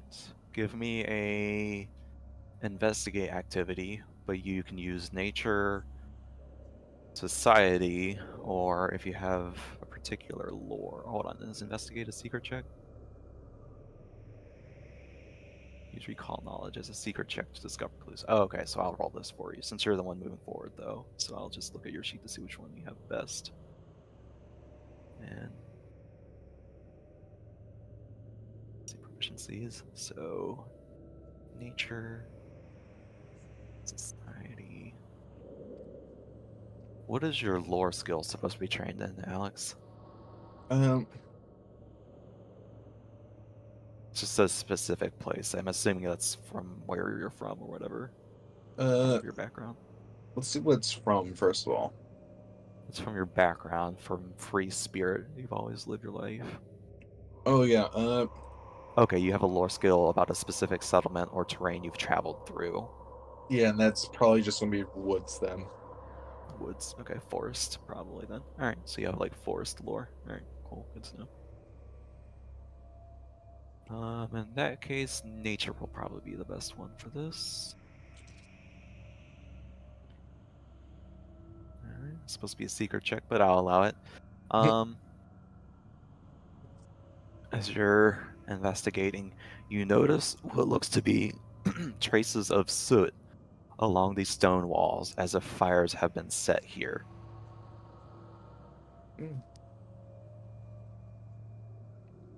I guess they've been trying to clean this place out. Yeah. Storm, you're riding the corgi basically, right, at this point? Yep. Okay, cool. Good to know. Alright, so as you move forward.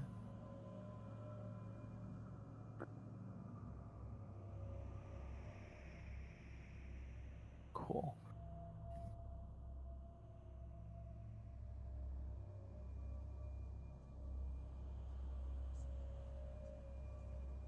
Alright.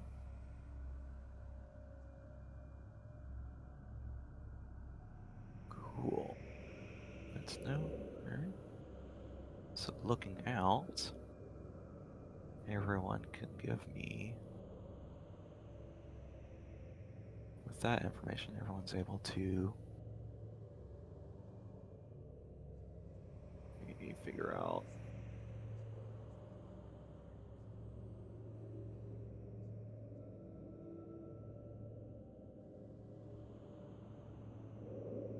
Alright, cool.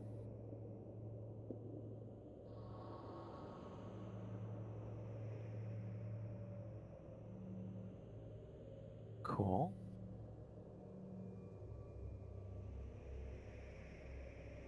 Alright. Natural 20 for Storm on that check. Alright, yeah. Let's You go. guys are stepping, and these two stone squares right in front of the intersection here, you notice they're kind of. Something's off with them. As in that space, like, right across here, as far as that goes. So, I'll put down a template so it's easier to.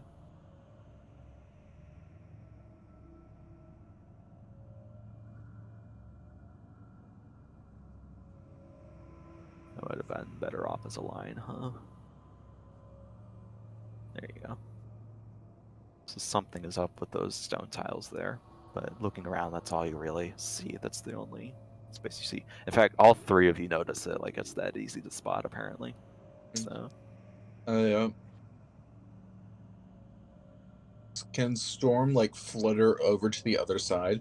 yeah, you guys each can, knowing it's there, you can easily leap or flutter or whatever movement you have with you and easily jump over. Something else you do sort of notice while you're in here is if you're stepping around, normally you would think there'd be some sort of like a stepping echo with your footsteps, but your footsteps seem to be strangely muffled as you move around in here. In fact, sound in general seems to just be like, if you were to talk to each other, you can hear each other just fine, but like sound doesn't seem to travel far despite the stony interior in here. You get the sense there's probably some sort of like a enchantment or something that's going on to give this place more of a quieter vibe about it. Is there anything specific we were told about this place, or? Nope. Just that it was the scar, and that this is where the cult was suspected on staying Oh. in, wherever they were staying. So, Well, where do you guys want to start looking? Hmm. I say we start looking to the right. so these doors. Yeah. Okay. I will say these doors you also notice are it's not doors, it's a set of iron bars, like an old prison area. It seems to be there. Check something real quick.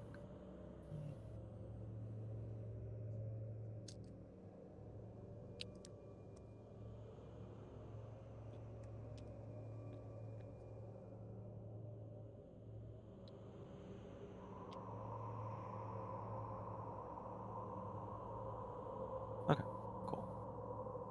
I guess we should just be wary of more things like those tiles. And I'll keep those going in case you guys. I'll assume you have at least one of you checking out for those. So I'll always roll that stuff for you as needed. Meanwhile, and I'll go ahead and if you happen to encounter anything in here, I'll say you guys already have your weapons and stuff ready that you need to for that sort of scenario as usual. So if you Okay. guys go to the right, who's leading the pack? I guess. Storm, do you want to lead? Sure, I guess. All right. Actually, does the corgi smell anything?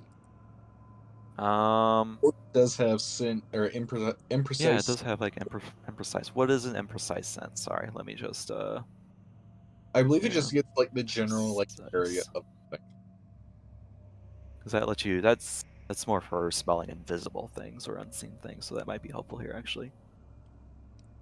You can usually sense a creature automatically with an imprecise sense, but if has the hidden conditions of observed, it might be undetected by you if it's using stealth or is an environment that distorts the sense, such as a noisy room. In the case of hearing, in these cases, you have to use the seek basic action to say, okay, best imprecise sense can be used to make an So okay, so an imprecise sense would be something like hearing, basically. But in this case, it's the smell because of the dog.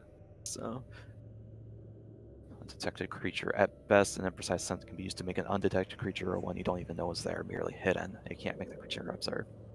Alright, so yeah, the corgi, since you're using the corgi, I'll pull it up here now.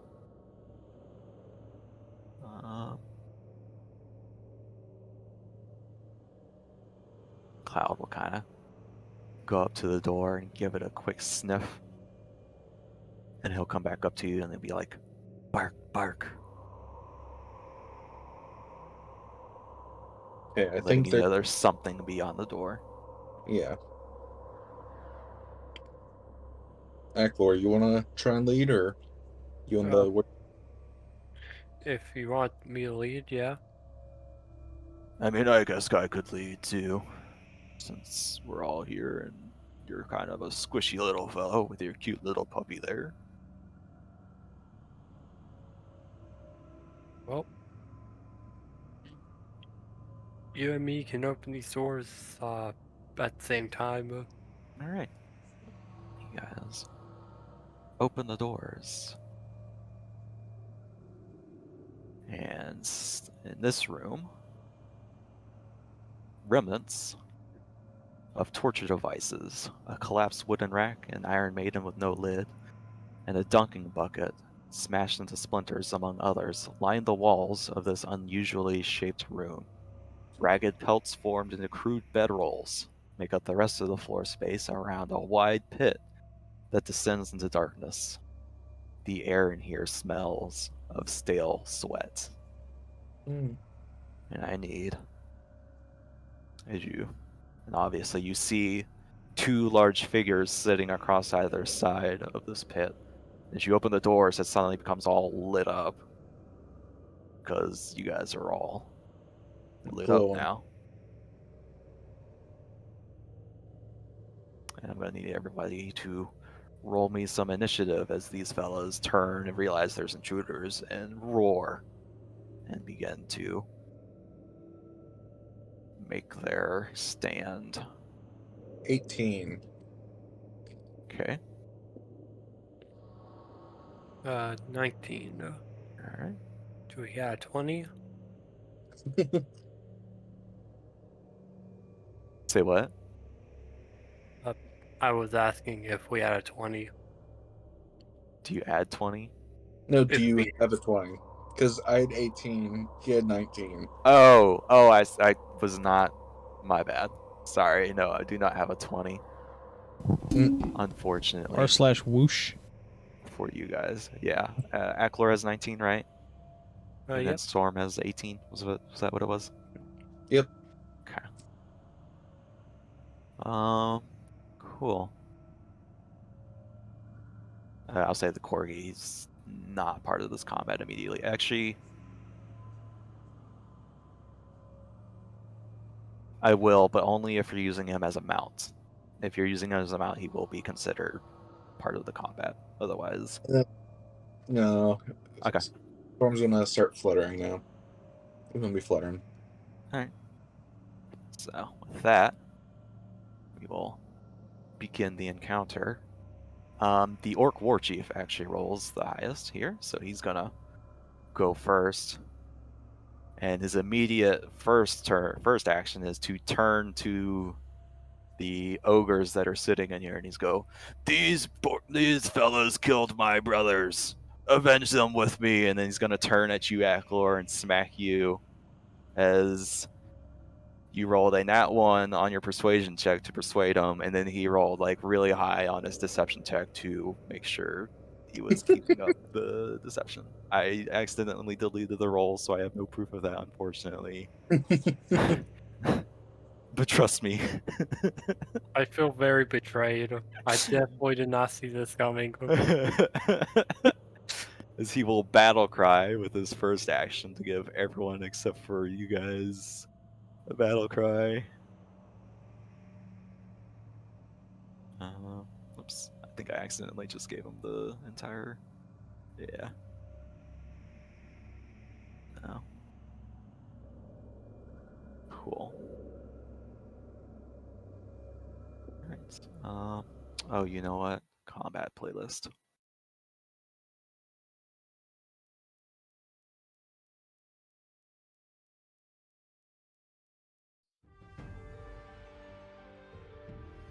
Alright, so his first one will be Battle Cry to call them into action, and then the second action is going to take the Great Club and smash you in the face with it. And say, that's for Joey! And you're going to take 11 bludgeoning damage to the face. Who is Ow. it? Aklor? Aklor, yeah. yeah, for now. So.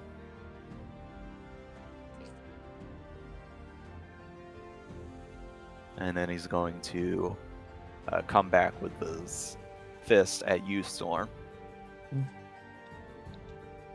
And miss you, unfortunately. But he's going to shout, that's for Joshua! That's going to be his turn. As the ogres, you guys are caught off guard, so now one of the ogres is going to take its opening to... Which one of the two ash piles was he on? Was he? So let me get the good old token grid out here real quick.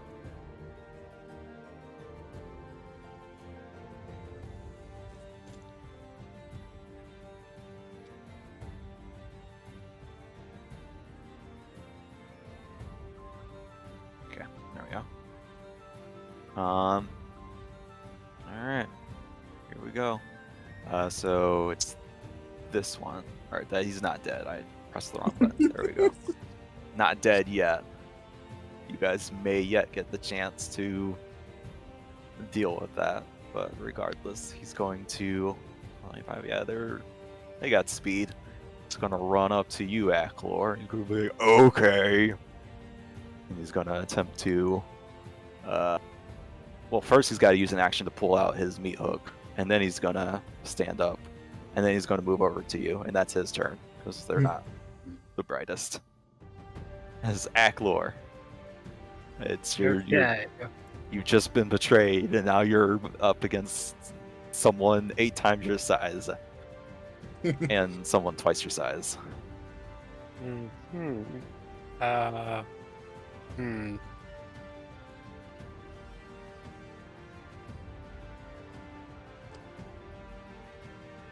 Okay, I'll rage. All right, you rage. You rage against this sudden and inevitable betrayal. Curse I, your sudden and inevitable betrayal.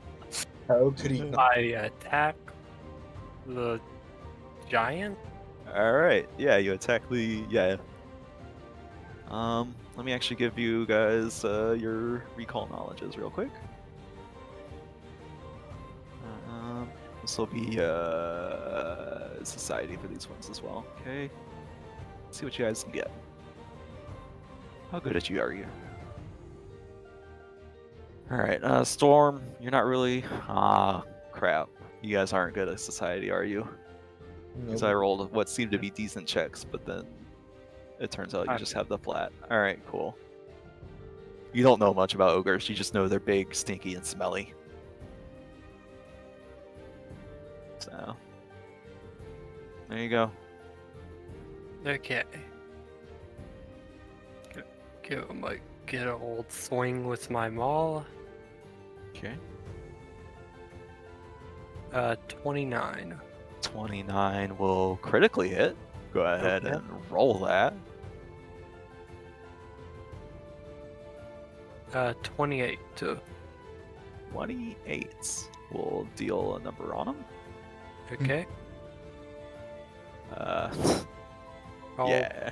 swing again. All right. 12. 12 will miss. And I hero pointed. All right, you may. 23. 23 will also hit, but that's just a regular hit this time. AC is 15, by the way. Okay. 21 damage. Yeah. Once again, it's just like, it's like, you know what?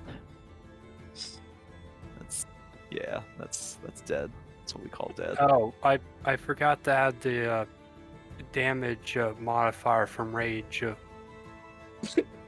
They're dead. Don't worry about it. It's all right. It's So dead. that one's- You'll need overkill. I look at the war chief. He's already suddenly panicked. I He's go like, for a swing at him. Go for it. I got a 4. It misses. He's like, you swing at him, and he's like, no, not again, not again. Storm. I'm just going to casually cast Flaming Spear on the captain's face. All right, go for it. Yeah, What's no, it's that? just like go pull up. It's a saving throw reflex, and it's sustained for. Reflex saving throw. You create a sphere of flame in a square within range. The sphere must be supported by a solid surface such as stone floor. That's a This- crit fail. So hold on, it must be supported by a solid surface such as a stone floor. I'd say you can. We'll say for it's his face for now, but yeah, you use his armor as the surface. It's Oh, so solid. I can't have this like on the floor. Oh, you want it on the floor? Yeah, you totally. Yeah, I thought you were trying to get it in his face though, but I mean, I can. yeah. Uh, Mechanically, it's on the floor. Flavorfully, it's in his face. I rolled 11 damage. So deal with that with what you will. 11 turns to 22 because guess how much stealth he has? 22. 22. Exactly what you needed. It just starts melting into the sphere. It's like no. You're just And, like- screaming and and, like- flames. Dying, he just does like the Terminator thumbs. Yeah, he's like, yeah, you got me good. I should have known better. I should have figured. So Anyway. that's 2 actions. You still have 1 action. Yeah, I am going to. That's my turn, I think. All right, cool. This last ogre, he's like, sees his brother go down. He's going to go, Breezug, no! He's going to charge up to you. You murdered Breezug's brother, Breezug. I'm going to smash you in the face for it. He's gonna do the same exact thing. Stand up, pull out his meat hook, and walk up to you, and that's going to be his turn. That's Acklor. Okay. Actions are important, guys. Actions are important. I'll swing my maul. Alright, he does not move. I'm just moving the hidden token out of the way, so it's not in my way when I'm trying to do this. Yeah, you get to do that. 27. Hey, that's a crit. 40 damage. It's just one swing, one blow. That's crazy. Yeah. You guys are level 4. These are only level 2 creatures at the moment. That's how crazy it gets, guys. Oh gosh.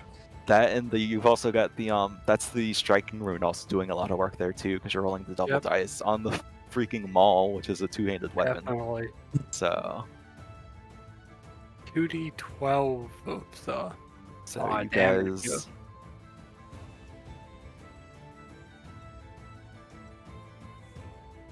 Well, you guys get I 100. Guess we'll split up the coin from this trader here. Yep. You guys now have access to the chat treasure, so I can mark it. How much XP do we get? Sorry. I've got to find the info again.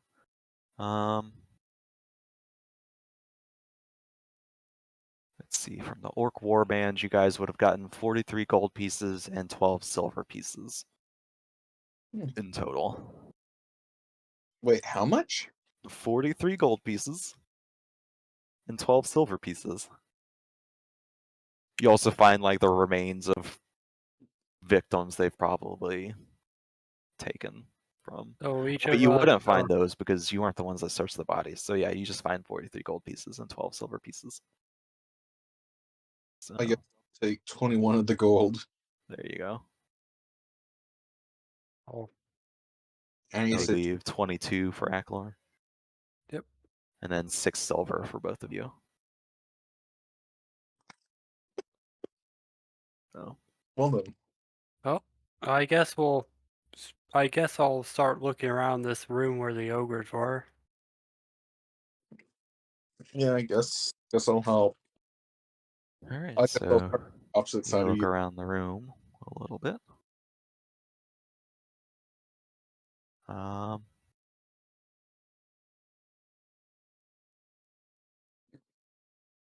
Yeah, you kind of search the room. Both of you give me perception checks.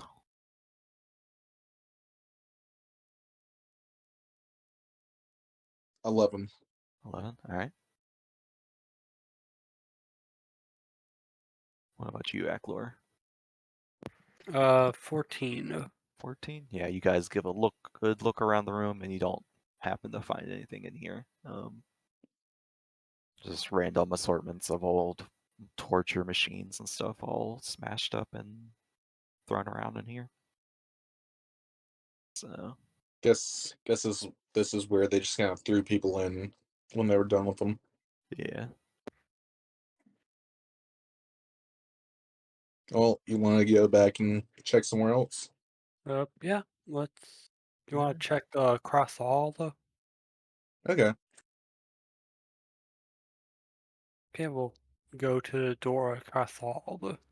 All right, let me check something here real quick. All right, cool. Go across the hall. Check in here.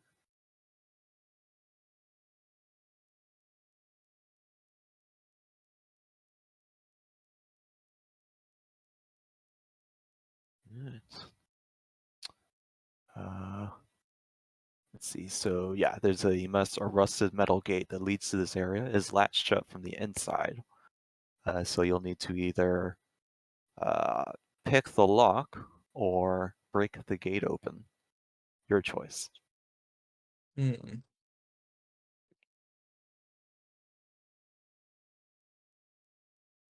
Okay. Hmm.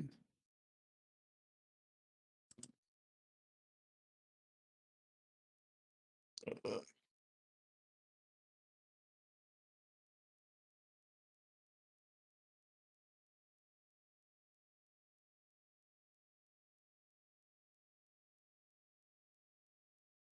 Oh, I was just quickly looking to see prestidigitation.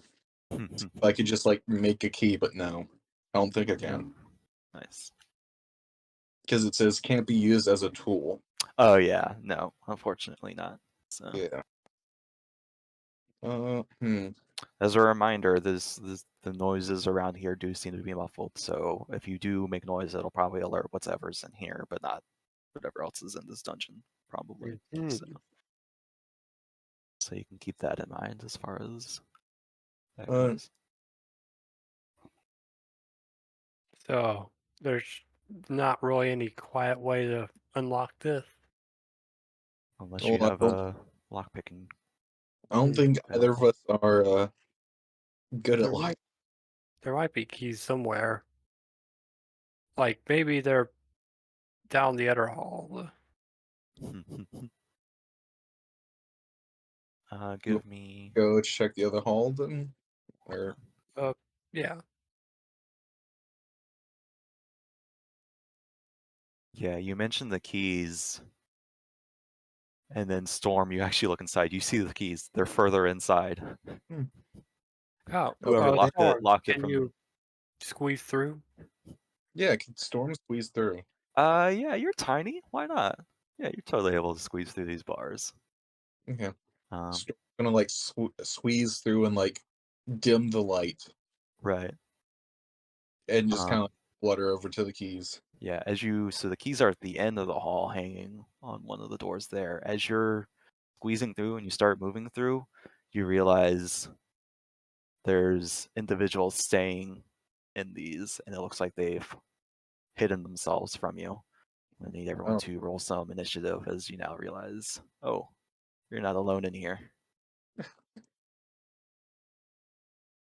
Oh. 10. 14. So this will be fun. Yeah.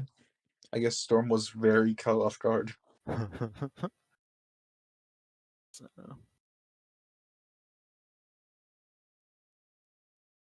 um,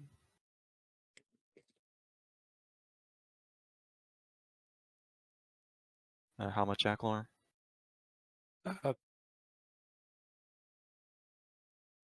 14. 15. Then Storm, I'll actually say. Since I rolled for you to see the keys, I'll actually let you use that. So you rolled 26 initially.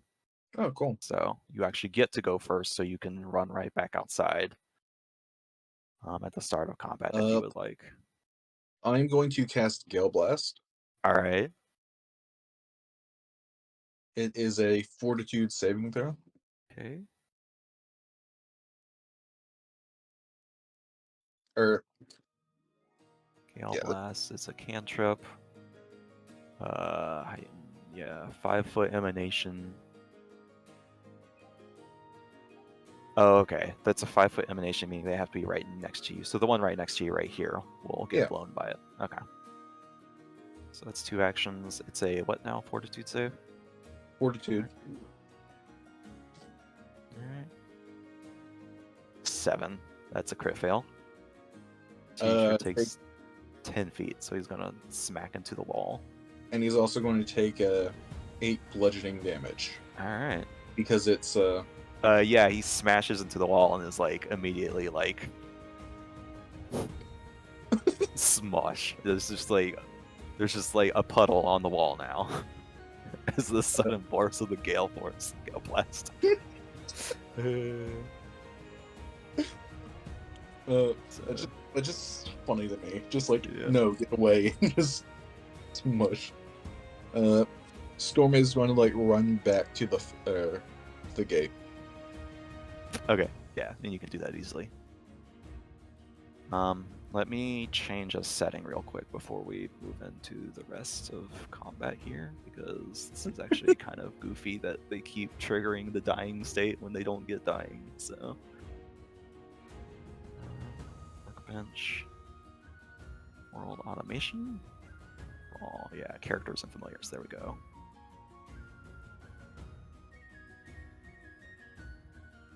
Dying.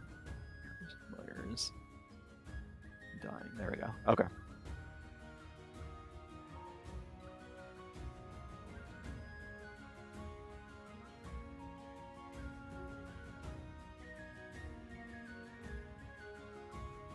Save changes. Alright. Save.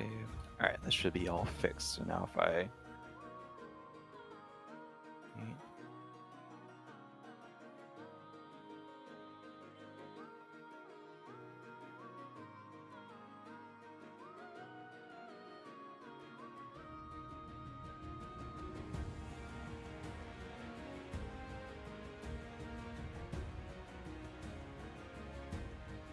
Okay, cool. Yeah, that fixed it. Alright, cool. So that's you. Next. It's gonna be this guy.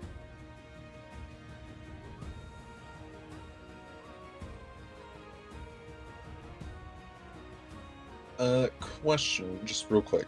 Yep. I can change my cantrips whenever it's a rest, right? During a long rest. Or is that not sorcerers? Sorcerer might be like D&D where you actually can't. So, Okay. Sorcerer, that's a good question. I should find the answer to. Because you are a... See, because you're spellcasting, you're not prepared. It's just like innate, basically. When you can supply. Because you're a sorcerer, usually replaces... Yeah, so you don't need material use to come... Oh, okay, yeah. But somatic still uses manipulate. Some of your spells are cantrips. A cantrip is a special type of spell that doesn't use spell slots. You can cast a cantrip at will. For example, okay, spell repertoire. Your collection of spells you can cast is called your repertoire. Yeah, you can add. To replace some of the spells you previously learned. Each time you gain a level and learn new spells, you can swap out one of your old spells for a different spell at the same level. The spell can be a cantrip, but you can't swap out bloodline spells. Okay. Okay, so I can, but just you can swap out cantrips, yes. Okay, cool. Because I've got an idea. But that's part of your...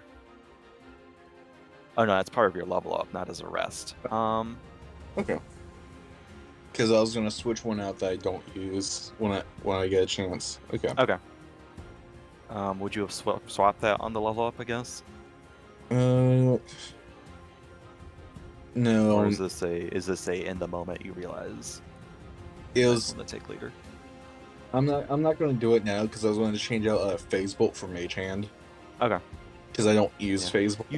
Don't you have the Mage Hand item, or someone had it? You had an item that lets you use Mage Hand called Hand of the Mage. Well, it's not me. Gorgrok took it. That's what it was.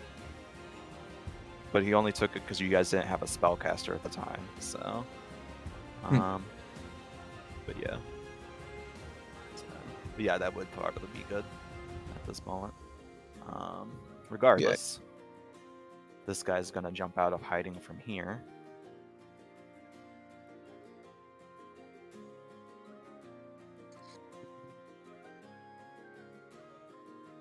Moves up. He's going to... If you ran in, he's going to target you first. He's going to be like... and take a shot across the room at you and miss with a 12. And then he's going to reload for 1. Yeah, he'll reload for 1 action, and that'll be his turn.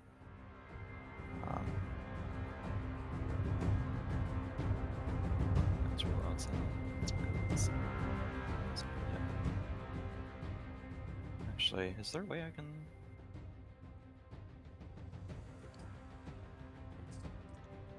Oh, okay. No. Alright, that's fine. Anyway, this one's going to step out And also, seeing Aklor there, he's going to be like, oh no, there's 2 of them. He's going to take a crossbow shot at you and hit you for 2 piercing damage. Wait, just 2 piercing?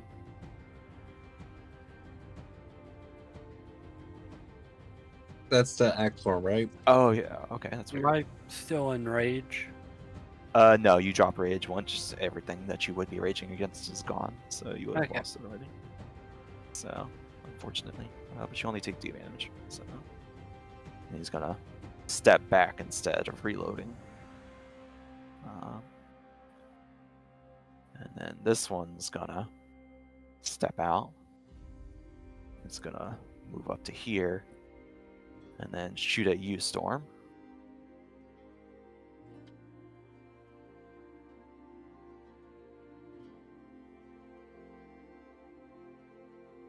And he's also gonna miss. All right, these guys they're Man, rolling low is what's happening. All right, that's they're necessarily. really only just trying to shoot at the tiny Yeah, little nice. thing. Yeah, he's gonna use his last action to move back over here. And then this one's gonna go.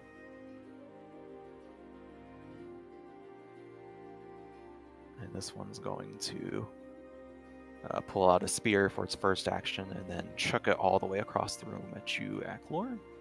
20 feet? Oh, is it taking into account? Okay, so it actually needs to get closer for the spear to be of any consequence.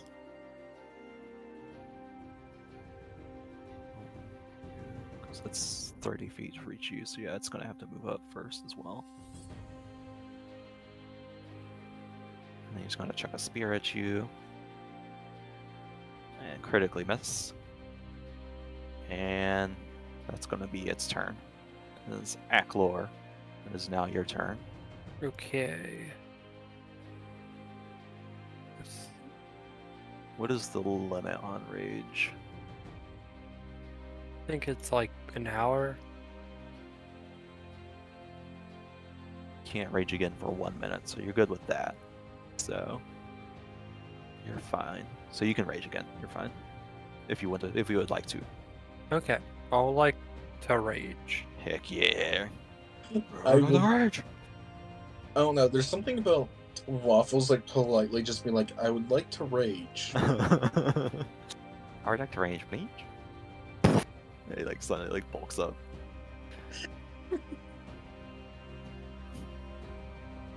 Okay. Alright.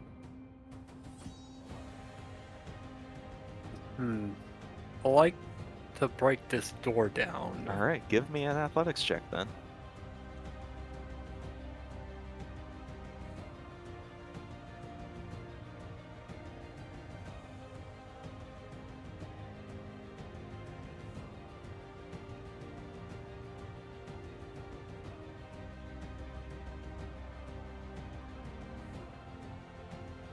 Okay. What you got? 29. 29? You just like grab this door and you just like rip it off its hinges and you chuck it across behind you. Oh yeah, don't you also get like the +1 from enraging? Yeah, and I Maybe. also got adrenaline rush with another Nice. +1. Nice. Yeah, you just rip the door off by its hinges. Like, it's old, but still, that's pretty impressive. And now you have 1 action left. Okay. Question: Is it I'll use the action to move to cover. To which one? Oh, you know what? I didn't move the thing over. Hold on a second.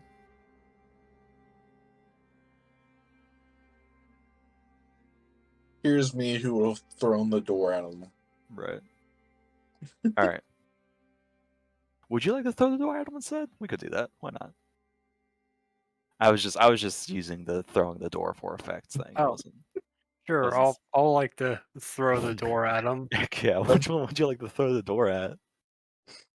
I'll like to throw the door at the person that's in between E9, F9. Yeah, Like, I did not move that. Hold on. So we'll move it there. There it is. Now it's centered, right? Okay, so E9. 9. Okay. Give me a.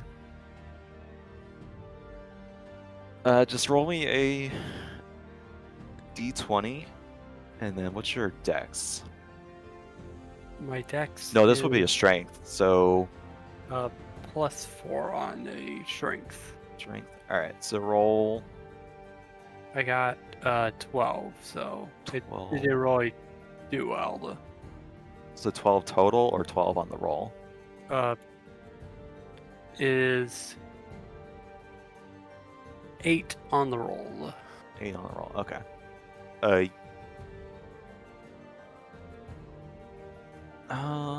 What's your normal, like, if you were to throw something? Because, like,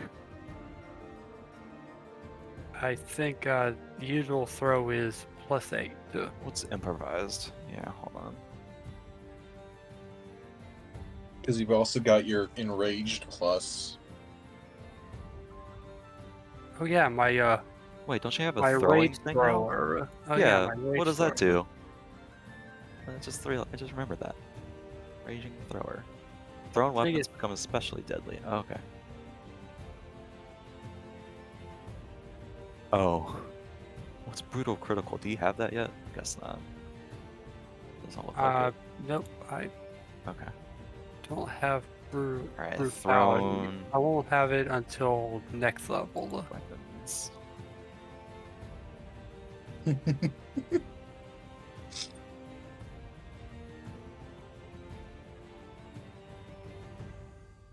Alright, so And I'm thrown not sure weapon. raging thrower counts for improvised.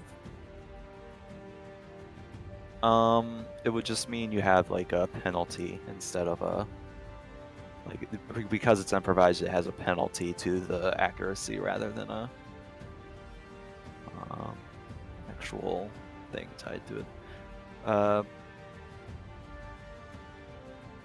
But let's see. Level 4 trained would be +6 +10 normally. Because, okay, unarmed attack is actually a good one to go by. So -2, so +8. 8 + 8, 16. Plus your rage, which gives you what? +4 is what you said? Or no? What is that? No, because you rolled an 8, right? Yes. And the raging thrower gives me additional damage, not Additional damage, not an additional- accuracy. Yeah. Okay, so But- it will miss, but I'll say it narrowly misses. But doesn't just being enraged give you like a +1 to your attack rolls? Maybe it does. Hold on. Yeah, it's actually good. So rage. It gives me a -1 penalty to AC. Oh yeah, it gives you more damage. It doesn't give you better accuracy. Hmm. So it's the barbarians are basically your glass cannons. They're all about dealing out a bunch of damage, but they could also soak up a bunch. They have a lower AC. It lowers their AC, but they also have a bunch of health to combat that though. So yeah. So you toss it across the room and it narrowly misses. The kobold is narrowly able to get out of the way of this one. That'll be your turn. Storm. You just watch Ackler go all out. Yeah. I guess what I'm going to do is cast Electric Arc Alright. on the two guys in the hallway. 2 guys in the hallway. Okay. That's a reflex save for both of them. Yep, basic reflex. And it's a 20. Alright.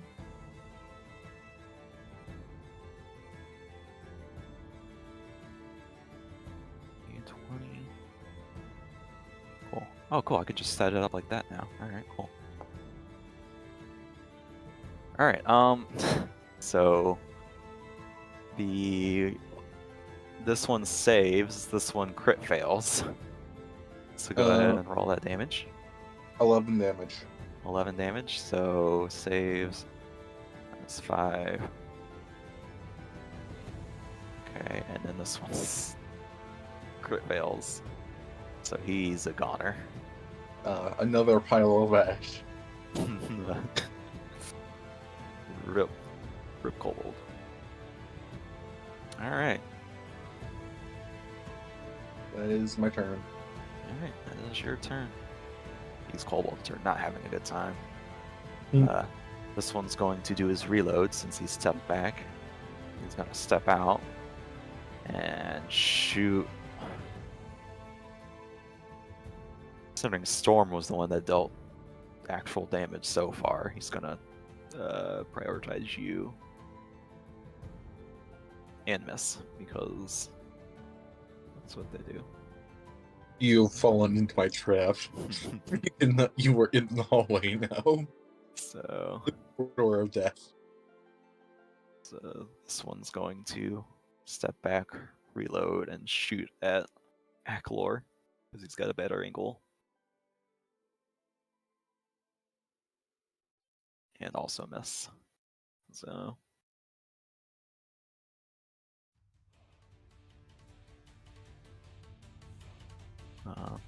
I forgot to make it his turn first. That's fine. And this one's going to, seeing that Storm was the one that dealt damage, just going to pull out another spear, aim it at Storm, and throw it. And miss. I was going to run back over here.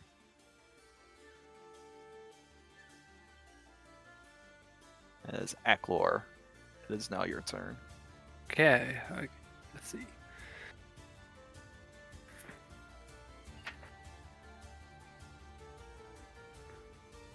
I guess for my first action, I'll use sudden charge. Alright. That's a 2 action? Or, yeah. That's 2 action. Okay, so it lets you move twice and then hit someone. So who are you going to run at and then hit? So yeah, you'll be able to get anyone in here that you choose. So you do know that one of the kobolds ran back behind here. Okay, I'll go for the one that hid in the back. Alright, just straight on through, just like dodging and weaving. You're actually able to get there in one movement, but that's okay. So, and then... Do a good old whack. Alright. That will be 14. 14 misses, unfortunately. Unfortunate. So they dodge out of the way. Make I'll, me. I'll Mech. swing again. Alright. Or no, because it was just... Oh yeah, that's right, yep. Sudden charge is 2 actions, and that includes the strike. So yep, go ahead. That is me misremembering. 25. Oh. 25 will hit. And if only we had the kobold expert here. So that is 19 damage. You, once again, Aklor is just on a murder spree today. Just crushes another one beneath his maul. This maul is doing you wonders, huh? Yes, it is. Jeez. I guess I guess it's true what they say. What doesn't kill you makes you stronger. What doesn't kill you, kill your enemy. Amazing. Alright. So. Alright, Storm. This one's up to you now. Quick question. Yep. If I were to cast Electric Arc, would that be able to hit both of them, or would I have to be able to see? You have to have line of sight. You do have line of sight of this one, I think? Yeah. So you have line of sight of this one. I'll move up a space there. Move up a space. Inch up a bit. Still not a line of sight. I meant up as in up to J8 to get a better view. Okay. Yeah. I mean, as long as you have line of sight, you can target them. So yeah, I'll that's show you. right. I don't have that set, so I can set that properly. But yeah, you have line of sight of both of them. So reflex save for both of them. Yep, Electric Arc. Toasty kobolds.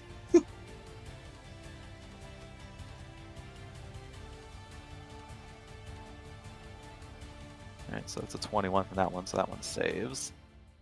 the top one, and then the bottom one is a 19, so he fails. Nice. Both on exactly 10 damage. 10 damage. Well, I'll put this one at that, and then completely wreck the other one. Toasty kobolds. So, And that is my full turn. alright.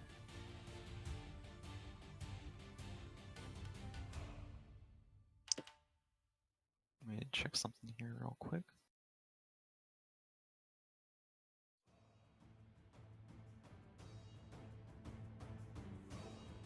There we go. That's better. Then we can actually see the proper turn order on yours. So, alright. This last kobold, seeing all his brethren died and gone, he's gonna drop his crossbow and go, "Please, Mech, please!" But he's speaking in common. It's like Mech common, but it's like, Oh, "Please, okay. let me live. I'll tell you whatever you want to know. Please don't kill me, please." Oh, Begging for okay. him. Tell us what you know about this area. As I go and grab his weapon. Alright. You guys get another 110 experience for that one. Another 110? Yeah.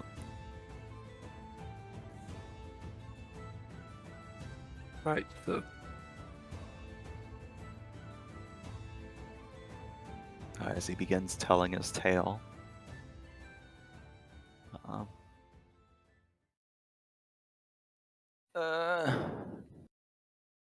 Yeah, so as you interrogate this one,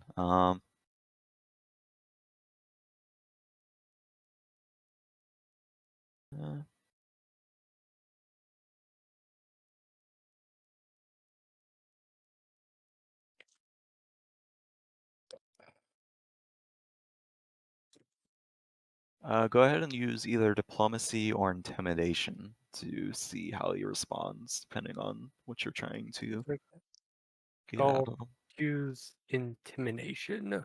Alright, That'll be 15. 15. Alright, so.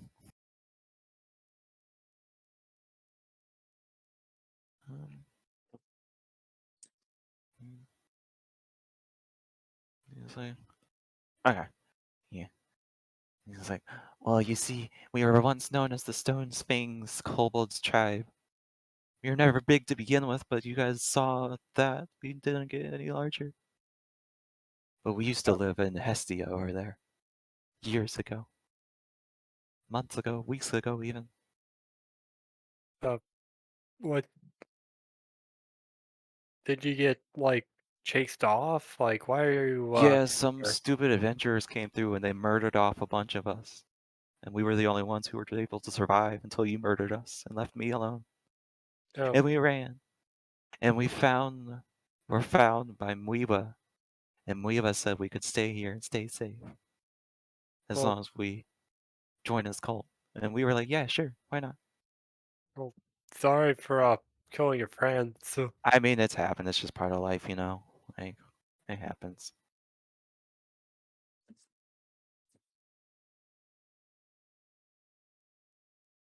So, yeah. well, I guess we'll just let you leave this area. Yep. But I guess I don't want to leave you with nothing. Here, take this dagger I have. You Keep give him your keep dagger. yourself safe. You, Oh, you know thanks. what? You know what? We're being nice to the man. I'm gonna cast one action, first level heal on the man. How much do you heal him for? He's at 1 hit point, by the way. He heals for one health. Heals for 1? He heals for one. Bruh. Oh wait, no, I used 2 action. I used 2 action. There you go. So, Action plus 9 health. 9? Alright. I rolled in that 1 on the health. Amazing. So yeah, you patch him up. You're like, oh, thanks. I appreciate it. Welcome. Watch out for the nasty brutes in the area across from here, though. They're pretty big, and he turns and he sees like the dead bodies over there. He's like, He oh, sees the doors open and like yeah. He just sees the doors open. He Oh, sees like the orcs sorry, sitting I already smashed their heads in. Oh. Well, have you gone to the northern doors yet? No. All right. Well, watch out for the big feathered fellas in there. They're pretty dangerous. Oh And boy. he's like, I appreciate the help, and I will go my ways, and you guys take care. I hope the nightmare terrain doesn't murder me off. Oh wait, don't set the trap. So, all right, I gotta reload my foundry real quick. These animations are starting to kill it again. I feel like there's some sort of memory leak that's happening somewhere, and it just like dies after a bit. So there we go.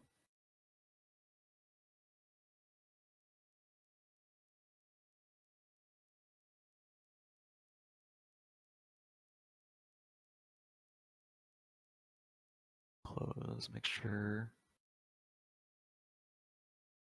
What else is open? Hold on.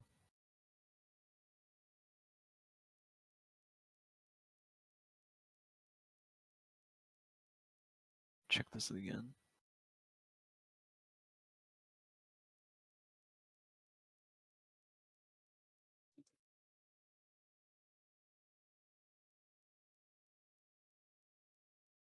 Heck yeah. Storm goes and like grabs the keys anyway. Right, just to have never- them. Why not? Yeah, you never know. Yeah. Yeah. Well, guess we should probably go into the top area there. How you looking? You looking pretty good? I might need some healing. Okay. How are you looking? I could use a little bit of healing myself, but not too bad. How much health are you missing, by the way? Missing 21 health. Ooh, 21. Or is it Uh, 27? 27.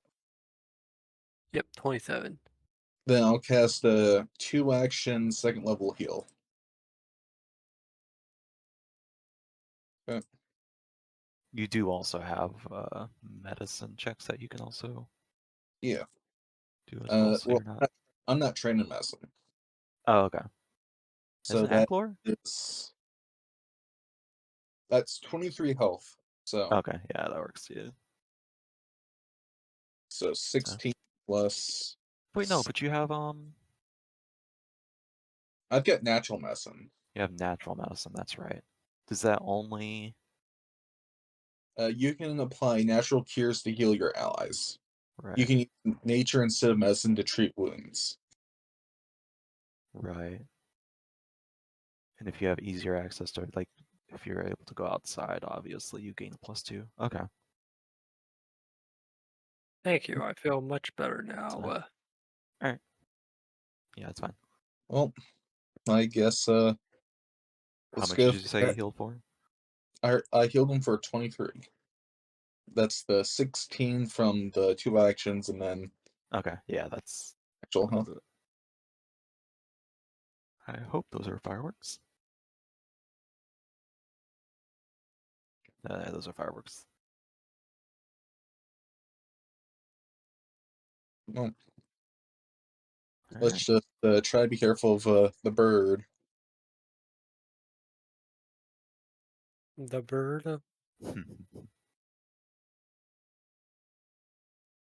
I hope it's not a cockatrice. I hope it's on emu. Amazing. I give like a valid like animal to be afraid of. And he's just like, oh, an emu.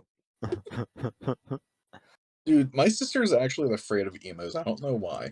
They're pretty terrifying if you know anything You about them. heard about the war in Australia with the emus? The emu war, the Great Emu War in Australia. Yeah. What's in Australia?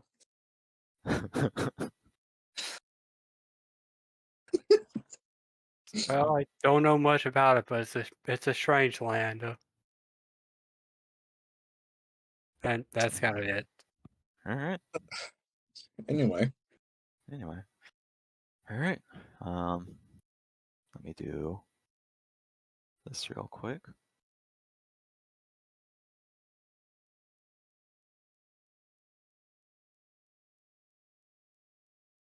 Okay.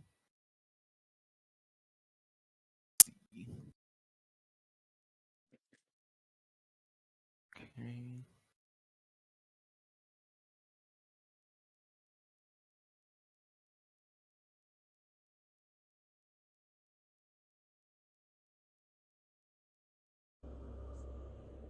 Get the dungeon music back on here because I don't know where that paused.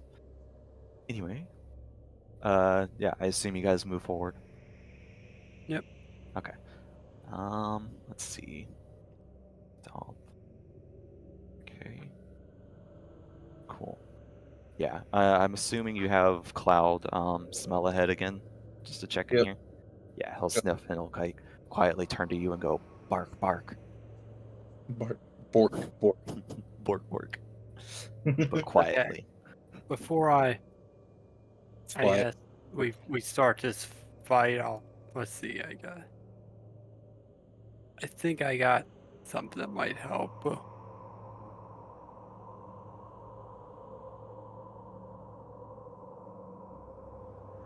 Do you think this rat statue might be any use? This what? He remembers.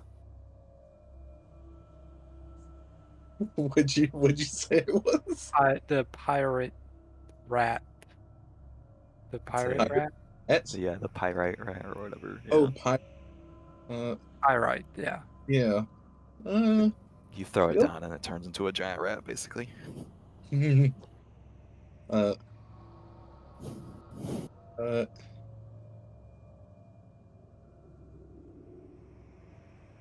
okay. Let's, I guess, go. Yep, let's go. Hold on, let me look it up first, just so I know what it does before I have to drag it out. Pyrite rat.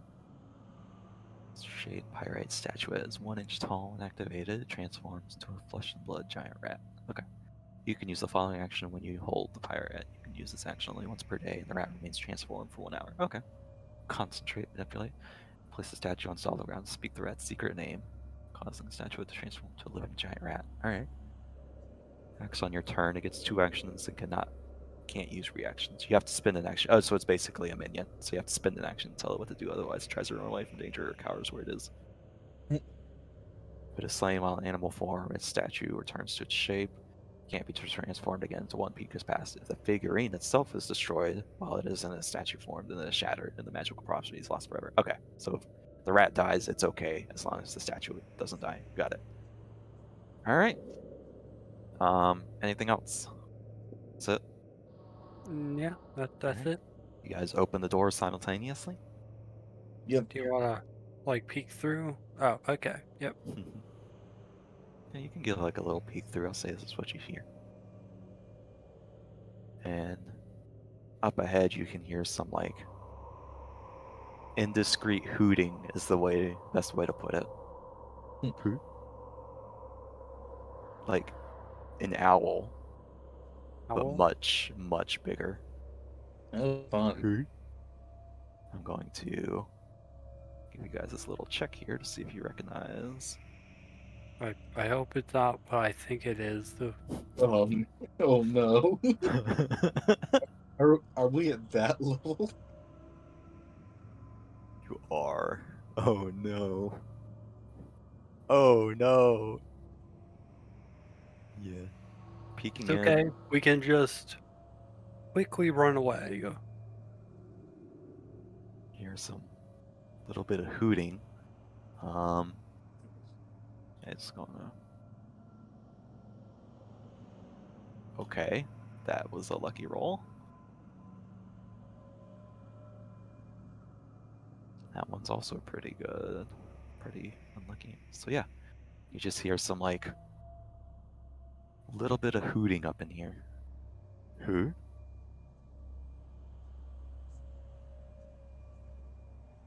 Yeah, just spacious chamber. You see an exits. Am I familiar with the See hooting? Unfortunately, not immediately. Not immediately familiar. Are you guys trained in nature? Say if you trained in nature. Uh, Storm is trained in nature. Okay. What about Aclor? I'm not trained in nature.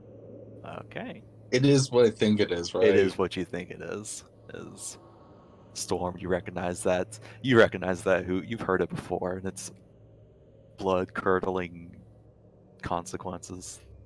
There's a couple owl bears stacked up in here somewhere. Oh no. And yes, Oh, you and are there's at that more level. than one. We are at that level. You are at that level. Okay. You think we can take them on? We might.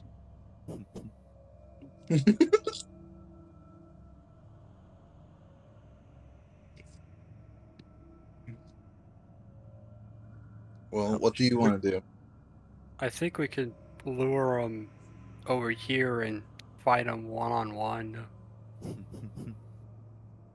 Okay, so do we see the owlbears or no? With the creek and the light peering in, well, if you have light, there's going to be an issue. But if you're just creeked in, does anyone have dark vision? Perception. I have dark vision. Okay.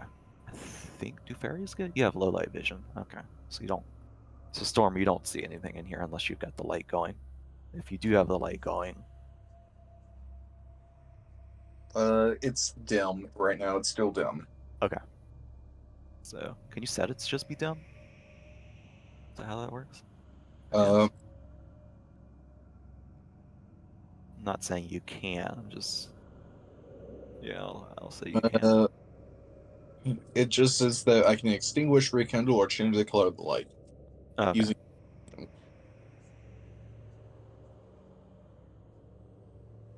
Um,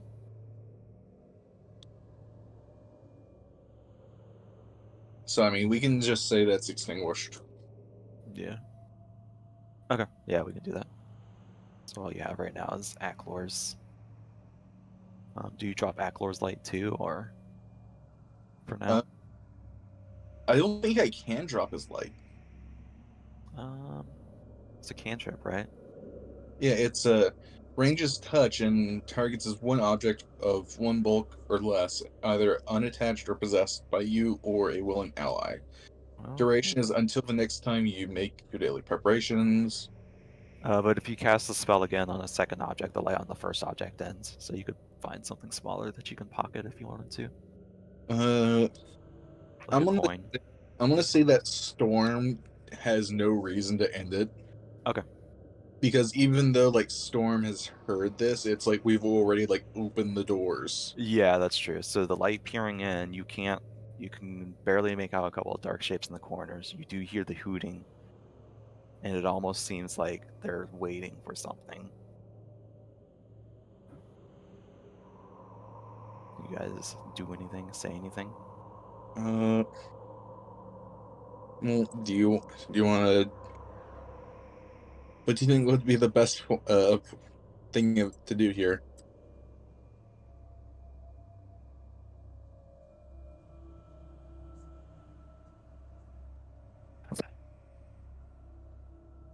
Aclor? I'm not sure. Uh, Like, I guess if they start attacking us, we can stay on this side of the doors. Saying uh, that, go ahead. saying that, having not given any sort of answer that the owlbears were waiting on or listening for, the hooting now turns to a terrifying, blood-curdling screech from Oh both of them crap! as they Do start we charging need your a direction. code word? Or we just try and beat him up. So Um, it's up to you, but for now, we're gonna roll initiative. yeah. You can run away as part of your turn if you would like. 23. 23, all right, for Storm. How much for Eckler? 20. 20. Alright. So that's gonna restart combat.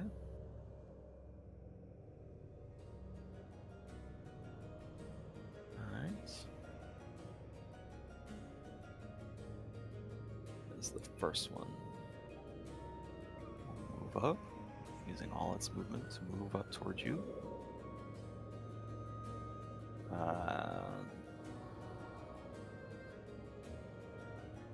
Actually, its first action, rather, is to unleash its blood-curdling screech. Or no? Oh, it's gonna use... Okay, it's gonna use us... Yeah, blood-curdling screech. And each creature... Okay. So I need you two to both give me will saves. Okay.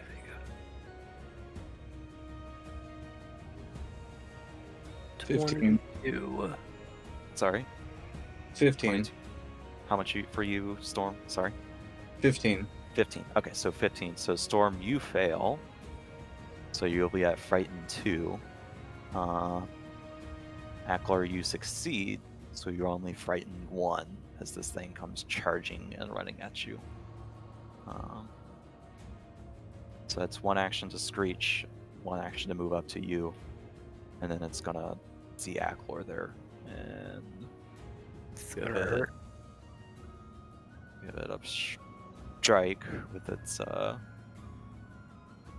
talon. And miss. Alright, cool. I see how it is, game. You get new toys and I can't do anything with them. Alright, Storm. Margo, cool. I'm going to summon animal. I'm gonna summon a giant fly, Alright. We're gonna I summon must- some more animals. and I'm going to summon it right behind the owlbear. Alright, so right up here then somewhere. Yep. Alright. Giant fly.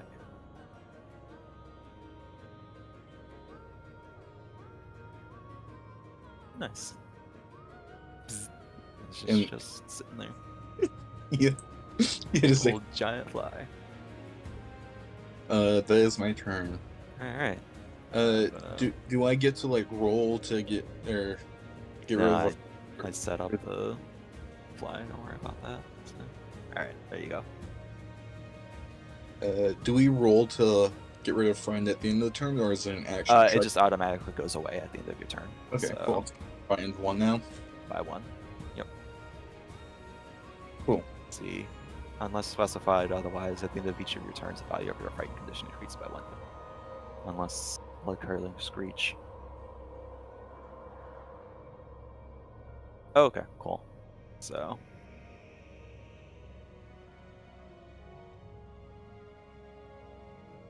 Alright. Aklor, it is your turn. Okay. Oh yeah, don't you need a roll for the giant fly? Yeah, I already got it, don't worry. Yeah. I'll first rage. Alright, you rage. Okay. Next, I'll strike with my maul. Alright, strike with your maul. Do it. 13. 13 misses. Okay.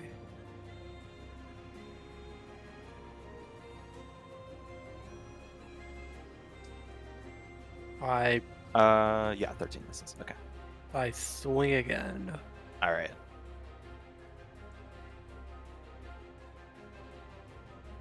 $25. 25 will hit.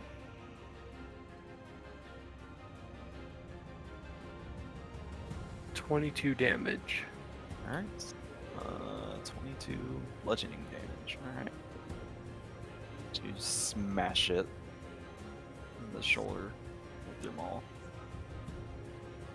It screeches again. With no effect though, because it's just a flavor. Mm-hmm. Alright. Okay.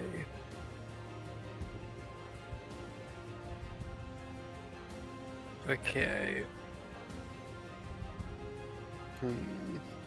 Hold. That's 3 actions, right? That's 2. Yeah, rage and then strike and strike again, right? Yep, that's and Oh, my you struck turn. him. Yeah. So.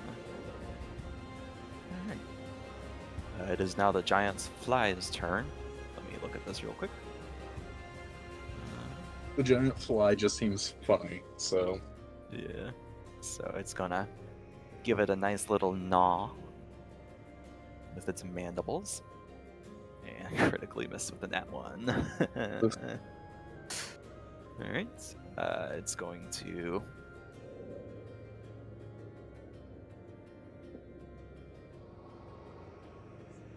attack again. This time it will hit for 9 damage. oh boy. And you know what that means, right? Plus fly pox. Flybox. Uh, I'm gonna say it's not gonna matter because it takes 1 day to onset anyway, so yeah. don't worry about that. Yeah. But it's just gonna attack again and miss because. But yeah, that's its turn. The other owlbear is now going to.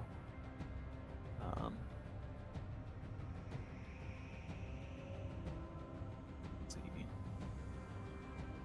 Yeah. Okay. Cool. He's gonna run at the fly. Is going to attempt to swat at it with its talon. Avoid the swat. Oh, Well, no. that's a critical hit, so Yeah, but hold on. fly have avoid the swat. Okay, yeah, fly does avoid the swat, you are correct. So it can do that. It has a +2 circumstance bonus against the triggering attack. Okay.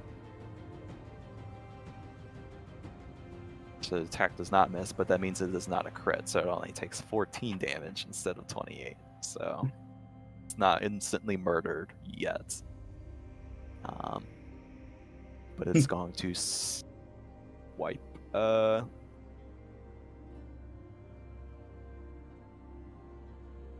Yeah, it'll just use its second action to, or its third action to grab the fly as part of the talon strike. So there you go. Oh, okay, I see. All right, cool. So the fly is now grabbed.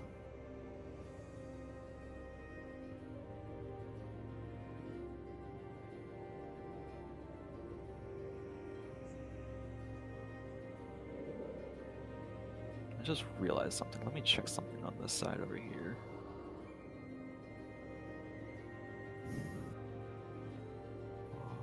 Display.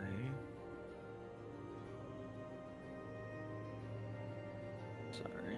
Ignore this for a second. I need to check why.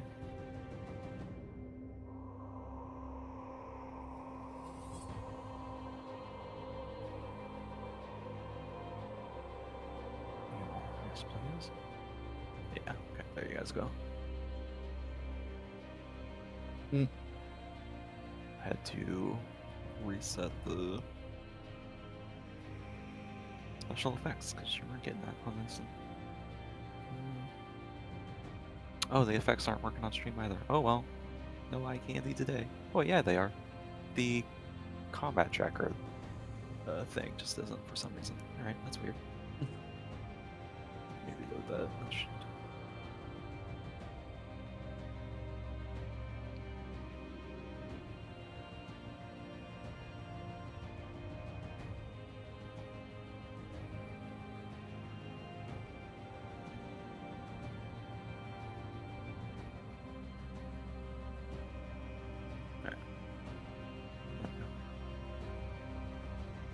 Alright, cool. There we go. Alright, all said and done. Alright, and now it's the other owlbear's turn. And it's just going to take another swipe at you, Aklor. Yeah. Or it's going to beak you first. And oh boy, that's a crit. 26 damage, Aklor. 26. Damn.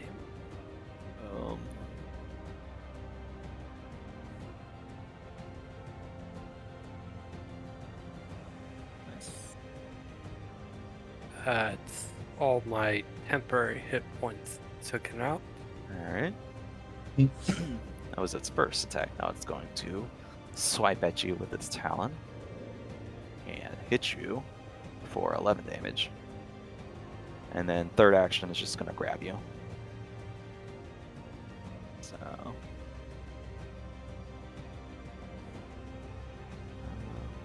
yeah. It was that. able to grab me. Yes. So the talon has a ability, whereas if it hits you, you can spend an action to then grab you after hitting you. So you're now currently grabbed by the talon, by the owlbear. Storm. Cool. Your turn. And we're going to back up a spot. All right. Attack of opportunity. No, I'm kidding. It's fine. And I'm going to cast Electric Arc. All right. Classic. Yep. Reflex save on this one. Dirty 20. That's a save. Because DC is at 19 right now because Yeah, and then 17 on the other, so that fails. So 11 damage. all right. So 11, so 5 on the one that saves, and 11 on the one that failed. And, So. and then I'm not frightened anymore. No longer frightened. So there you go. Acklor, it is now your turn. Okay. Let's see. I'm going to try to break from the hold. All right, to escape, you need to give me an unarmed attack, an acrobatics check, or a athletics check to break the Okay. hold. I'll do a athletics check. Okay. Athletics against the creature grabbing you. All right. 26. 26. That should break, I think, because its athletics is only 22. Yeah. So that will break. So one action. That does count as an attack, though, so that will affect your multiple attack modifier, just so you're aware. Okay. Or a multiple attack penalty. So. I'll go for the first small swing. All right. Nat 1. That'll miss, unfortunately. But I'll if you, hero point it. yeah, there you go. So you can either hero point it or Uh, keep it. And Nat 20. there you go. The nat 1 to the nat 20, baby. How much damage? 32 damage. Yeah, that'll do it. So, How to kill an owlbear? Just crit Yeah, just get a nat 1 and hero point it. So it was your second action, one final action. Okay.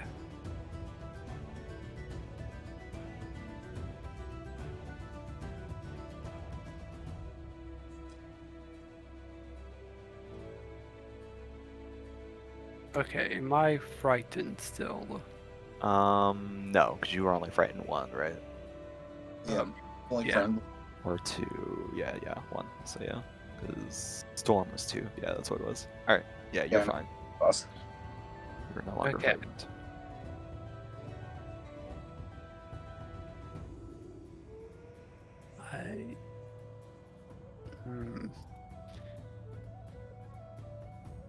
I'll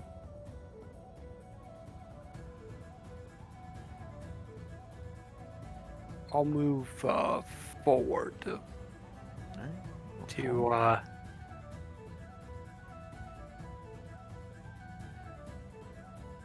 G8. G8. Okay. So step right here. Inside. Yep. The fly's gonna go. It's just gonna do what flies do and just bite things. It's going to be. 5. Oh, bear.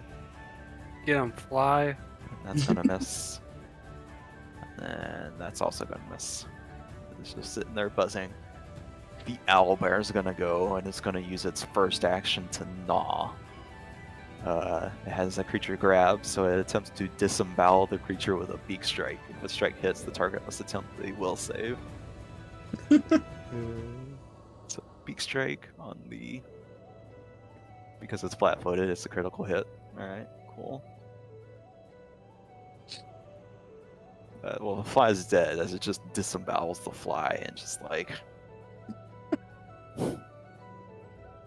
rips its innards out and begins munching on it, and then looks up and sees you there, and then is going to charge at you, Eklor, and is going to give a talon swipe at you.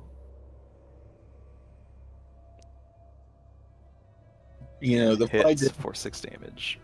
The fly did its damage of distracting one of them long enough. Precisely. So, I forgot, but do I still have 1 hero point left from that critical attack I got? That I received. The one that you just had? No, the one from the owlbear. Owlbear. Oh, because the attack that that took critted you. 1. Yeah. 26 damage. I gotta see how much it hit you for. No, because it was not a natural 20. It was just a crit. So, I see. Okay. So, yeah, just leaving it for nat 20s against you and the nat 1s that you roll. So basically, to help give it the. All right, Storm. Mm-hmm. Oh, it's my go? Yep. Produce flame. All right. Is that a save or a attack? 21. 21 will hit. Wonderful. And it is 11 damage. All right. Minus 11. Okay. That is my turn. All right. Eklor, you're up in the face of this thing now. Oh, okay.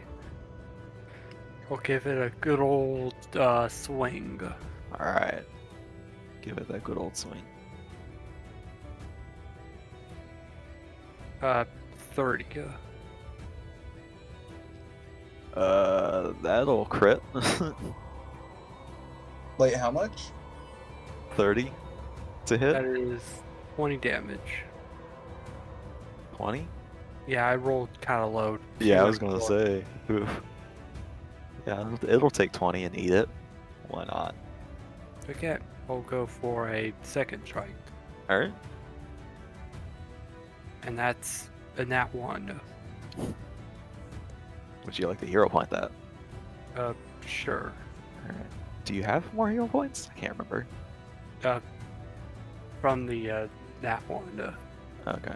Oh no. So if you roll a nat 1, you don't get one unless you keep the nat 1. So if you keep I'll them, that's keep the nat 1. there you go, and then you gain a hero point to use for later. Is how that works. Yep. So I'll go for one more strike. go ahead. 14. 14 misses. Hmm. AC of 19. All hero pointed. All right. Nat 20. Bruh. There ain't no way. Alright, roll damage. 7 damage. Only 7? Wait, no, double that, right? Because it's a crit. Oh. 14. Wait, have you not been rolling critical damage this whole time? I have. Oh, It's just- okay. You just didn't realize. Yeah, nat 20. They were just rolling low. Wait, so is I did roll 7 on last one. I forgot the. okay. I was gonna critical. say because odd numbers and all that, but yeah, that 14 will do it. So, and then it's that. And I'll end this a counter. So you guys get 120 experience for this one. Oh man. And we're getting a lot of XP.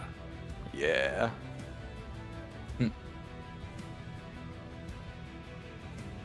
Is there any loot that we can get from the owlbears?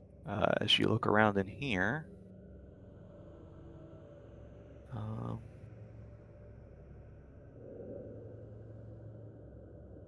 no loot necessarily.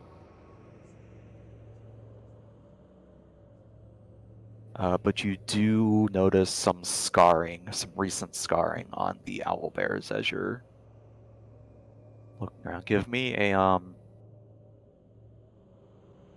perception check from both of you, just to see what you can see. What? Give me a perception check for both of you. 4. It's 14. 14. Storm? 24. 24? Okay. Yeah, so you're looking around. You don't notice, like any loot or anything here, but you do notice on the owlbear's bodies there's like recent scarring, as if though they fought with something in here recently. Hmm. But you don't see signs of anything else in here, just feathers everywhere. However, Storm, with that, you also happen to spot a door to the north. It's a secret door, rather. The walls kind of Mhm. got an irregularity to it that you happen to notice, and you're like, oh, and you. Question: if someone were to see like the beak of an owlbear, Mhm. just the beak, would they be able to recognize that? Hey, this was from an owlbear. Yeah, they're pretty large enough. I'm sure they're recognizable. Would I be able to like cut off or something like that, like the beaks, or like even like Yeah, a give me either survival or crafting, and I'll say that's part of like a 10-minute okay. I'll break just if Ackler would like to medicine himself. I'll mess myself. Okay. 24. 24? Yeah, I'll say you get a beak off clean. I'll say you can get yeah, you get one beak clean. Not one. Bruh. So you take 1d8 hit points to yourself as you. Oof. You might want to leave that to me.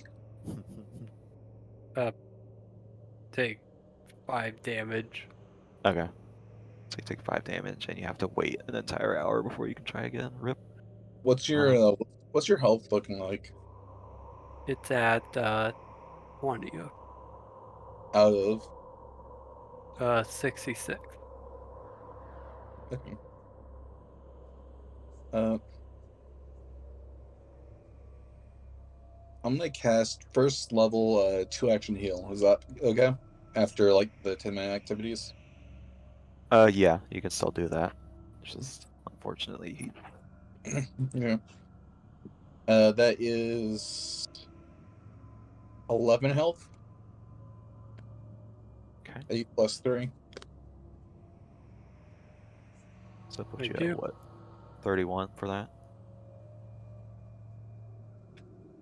Yep. Okay, cool. Not the most, but hmm. Anyway, we should probably keep looking around. Yeah. See.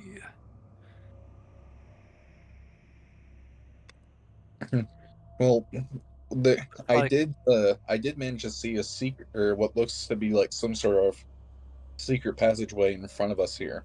Do you want to check that out first, or come back to that later? I think we should try the secret passage first. Might be useful. Okay. Ugh.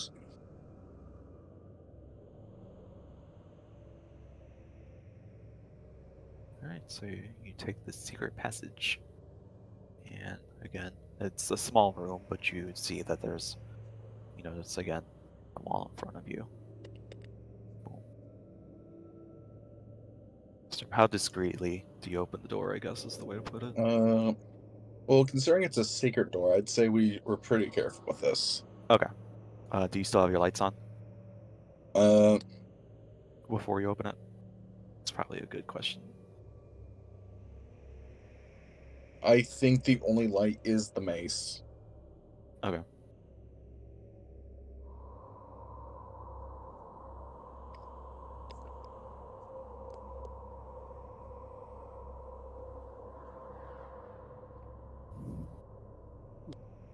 Hmm. I guess if Storm wants to put it out, he can.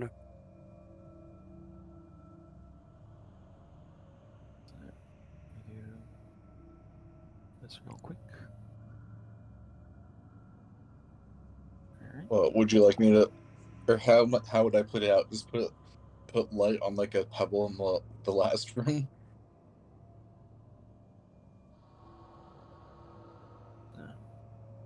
Yeah, you would probably just put on a pebble, hide that in your pocket, and then Okay. slap it in your.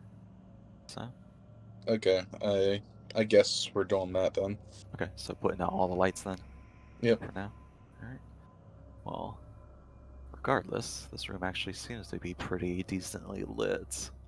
Moving forward.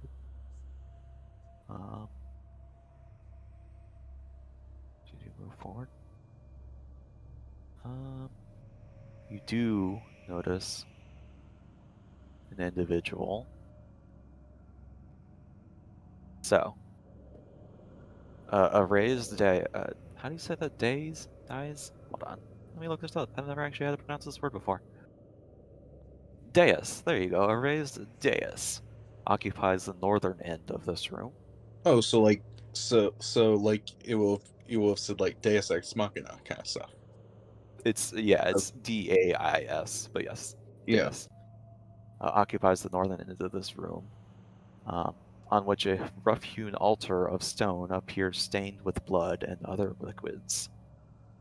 A pair of wooden folding screens stand to either side of the altar, each marked with a painted symbol of a three-eyed jackal. The wall behind the altar has the same icon crudely scrawled in it with red paint. At the end of the dais, two lit braziers cast fitful of light throughout the room. The rest of the chamber looks bare, except for a few tattered mats of varying sizes arranged on the floor in rows. Doors to the east and west provide exits.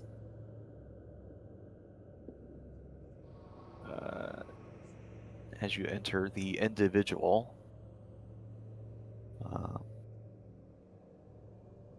you find a hobgoblin kind of leaned up against the dais, kind of like picking at his teeth with like a toothpick or something. He kind of sees you guys enter and he kind of nods his head. Sup? Not much. How are you? Doing pretty alright myself. Pretty alright. Yeah.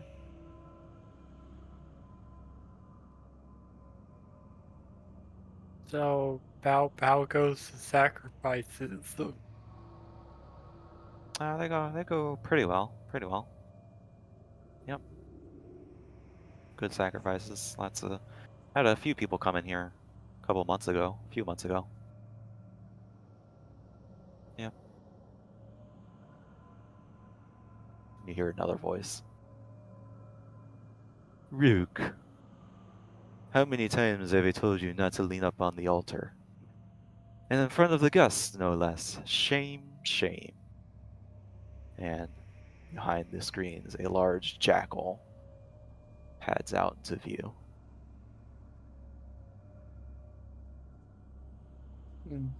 His head held high. You see reddish stripes kind of run across his dark brown fur. With slaver drips from his mouth, and his pointed ears seem overlarge. A third eye, which opens lazily every so often as he talks, sits at the center of the jackal's forehead. The bugbear kind of like steps away, chastened. The jackal, looking out across the room, continues. Welcome to the Scar. You are not the first interlopers to harass the children of the mother of monsters, but you will not be the last. We came into this world hated, hunted, and feared, but we will rise up under her banner and crush your pitiful civilizations. I don't want to rain on your parade, but who are you?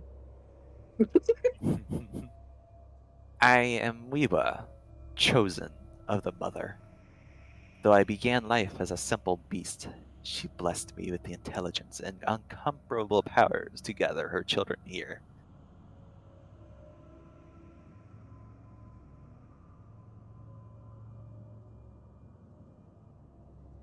Okay, I'm Akalor, the goblin. It's my friend. Uh, Storm, the pixie. Right. The sprite. The sprite. Storm the sprite. I see. And what are you doing here? What, may I ask, are you doing here, Aklor the goblin? Storm the pixie sprite.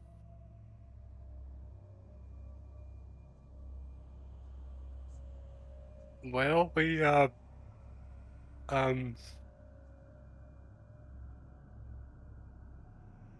well, We're just here to grab some people's stuff and then go. Yes. yes, we're from the morgue. We're here to take some valuables of deceased. So, Roll me a deception check.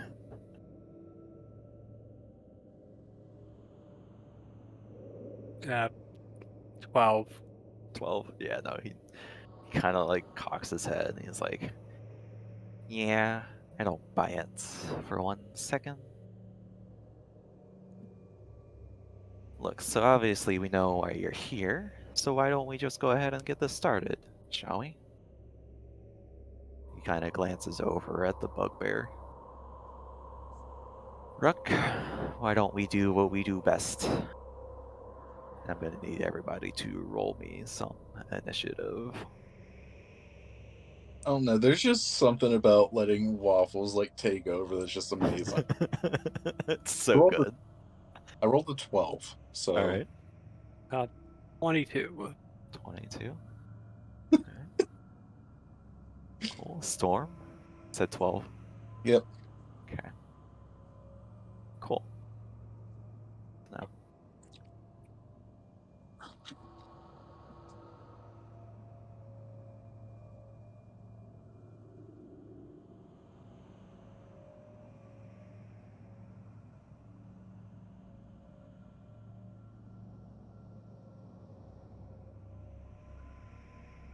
get an encounter.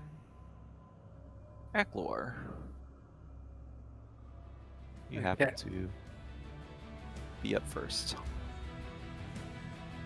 First thing I'll do is rage. All right, rage. The jackal chuckles.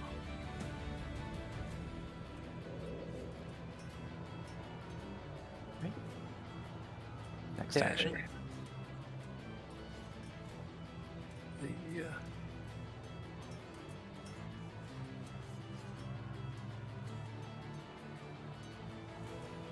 hmm.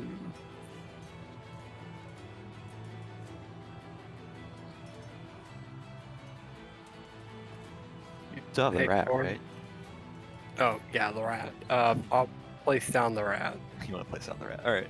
Don't let me tell you what to do. I remember you had that earlier, and I didn't know if you were gonna end up using it. Yep, I'll use rat. All right. I should give him a name. You should give him a name. Actually, you have to speak his name when you bring him out. What do you Yeah. Lupe the rat.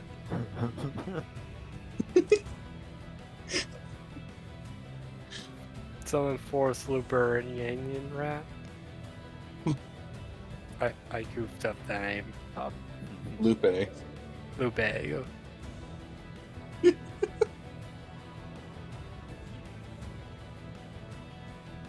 I guess I'll be the end of my turn.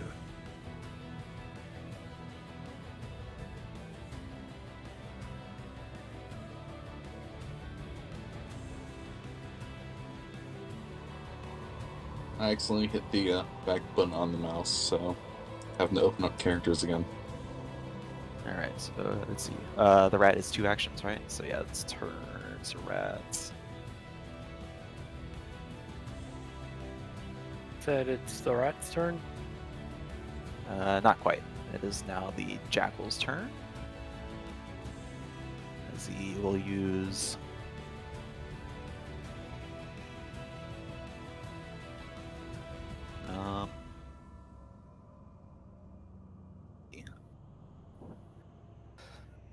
Alright,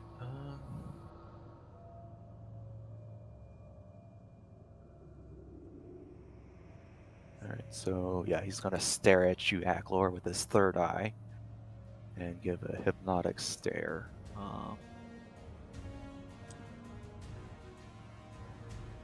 Okay.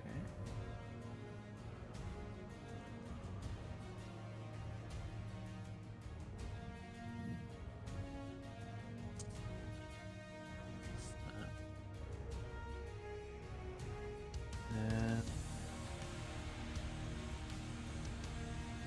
Oh, nice, cool. So that's 1 action. And...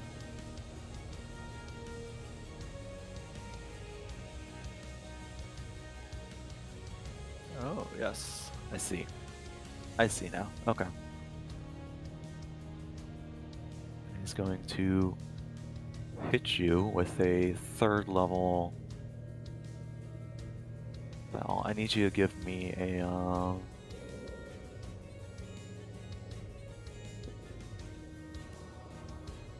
Give me a will save. You have a -2 because he's staring at you with his 3rd eye. Okay, I rolled 12. Oh. So 12 total, -2 for 10. Against a C19. So not quite a crit fail, but it is a fail. You are paralyzed for 1 round. So... paralyzed is...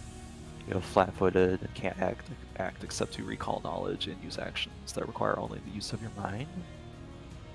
Your senses still function, but only in the areas you can perceive without moving your body, so you can't see while paralyzed. Okay. Okay. So he can't. He can't Can do I anything on his move next turn. that? Okay. So, So he can't move or attack his next turn. Gotcha. nope. So, cool. Good to know. That being said, oh wait, his turn. This is now the giant rat's turn. Ooh. Oh, that would have been a good one for the rat. Oh, wait, no, the rat doesn't have a turn. It uses your turn. That's right. I have to. It doesn't do anything. Let's go with that. Jimothy the rat. Jimothy the rat. Jimothy the rat. There you go. So it's actually Runk's turn. And yeah, he's going to rush up to the both of you, follow his movement. And he's going to swing at the paralyzed Acklor, because of course he is.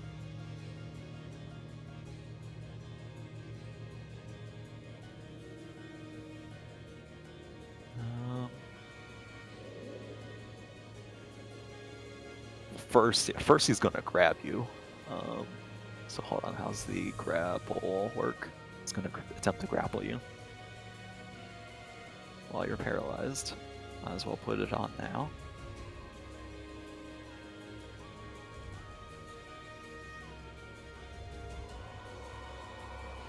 Um,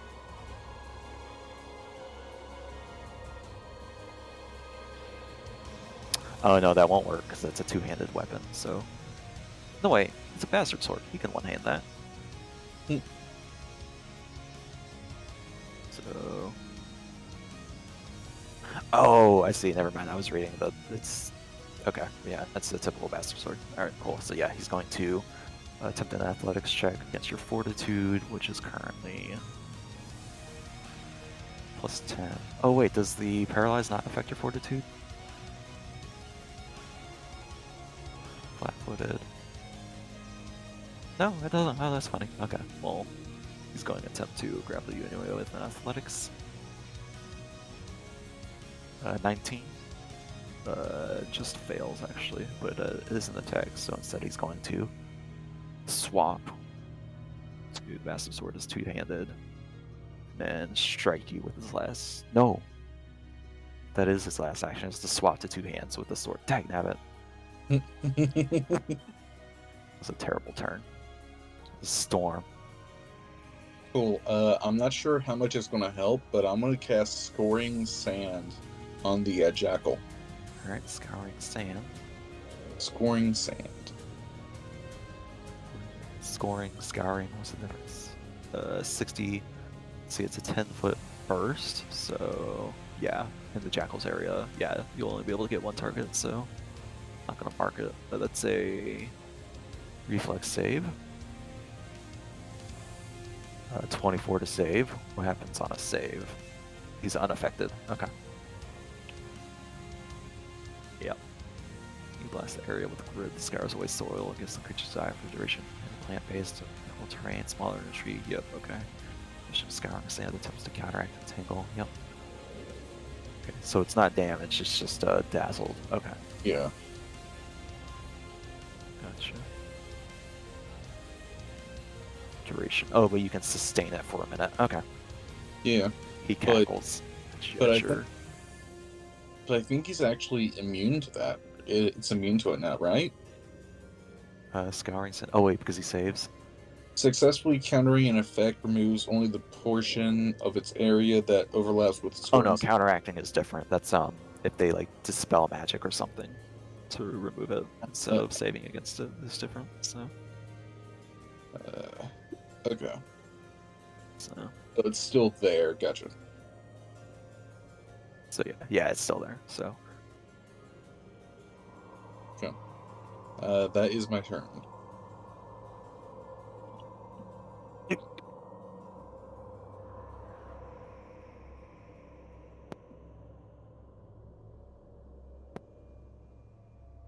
Alright, so that is Aclor. Back to your turn. You're paralyzed, Yep. but that drops at the end of your turn. So. I'll tell the rat to bite his ankles.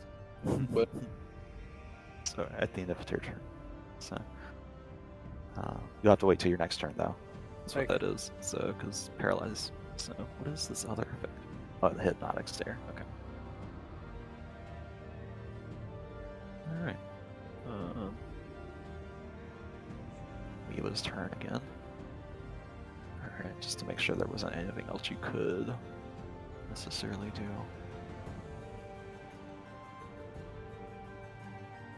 Paralyze.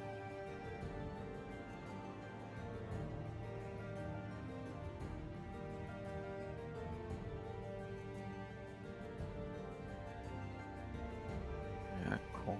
That's fine. Alright, so Weeba is going to then hit you with a second level hideous laughter. So you need to give me a will save. who?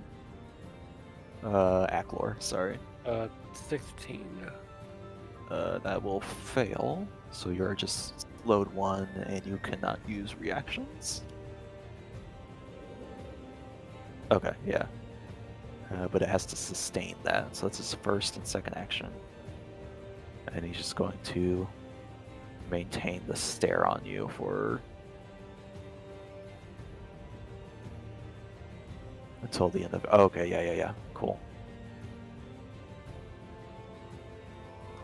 Free action. Okay, and then what does this do? Sorry, I was in seed. Oh, okay. That's actually messed up.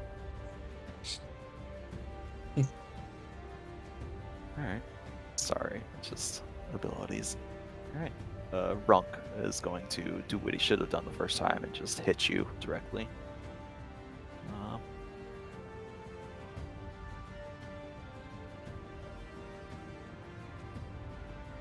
23 to hit for minimum damage for 3 piercing. Like piercing. Should be slashing. Maybe this is different. I don't know. It's fine. And it's gonna go for a second swing. Yeah, oh, that's a nat 20. You get a hero point, Okay. and you take 20 damage. And he's going to step back a little bit.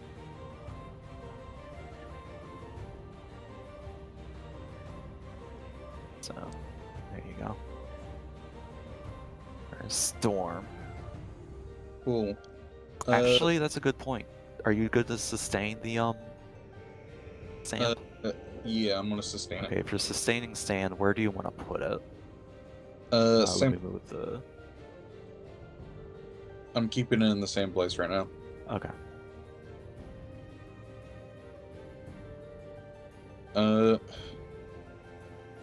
I guess since it's my turn, I'm gonna sustain that, and I'm gonna use Yeah, give me a second.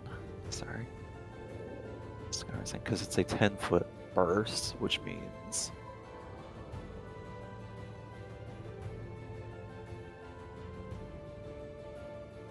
Oh.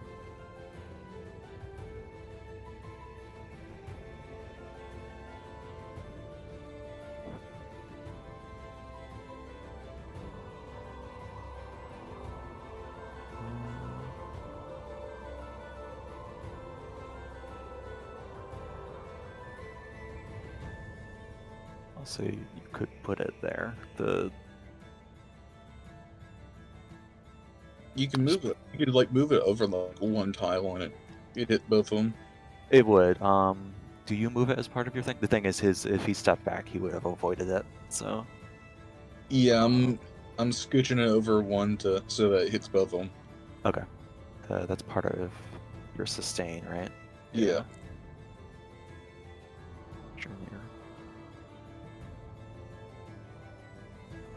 Oh, because he ended his turn. Okay, so his Weeba ended his turn. He has to attempt another reflex save, so give me a second.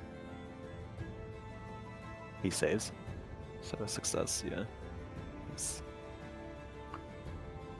You get the sense he has a really high reflex save. Doesn't matter. I want to keep it. Yeah, so. But you're gonna move it over and. So it's my gun. Now it's your turn. So yeah, you're gonna sustain it as part of sustain. Yeah. You move it. Would it be 2 actions to administer a health potion? Yes, one to pull it out and one to feed it, basically. Yeah, I'm going to administer the health potion lesser. All right. That's what 2d8 plus 5 or something. 2d8 plus 5. All right, go ahead and do that. So, moving it from my inventory and.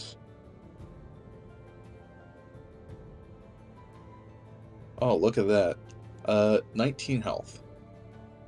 Nice. Thank you.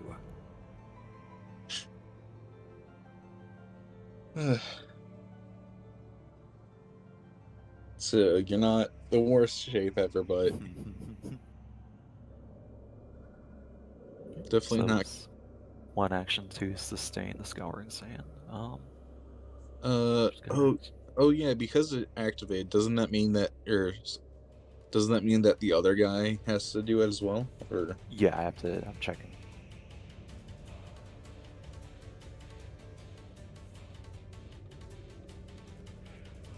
Alright.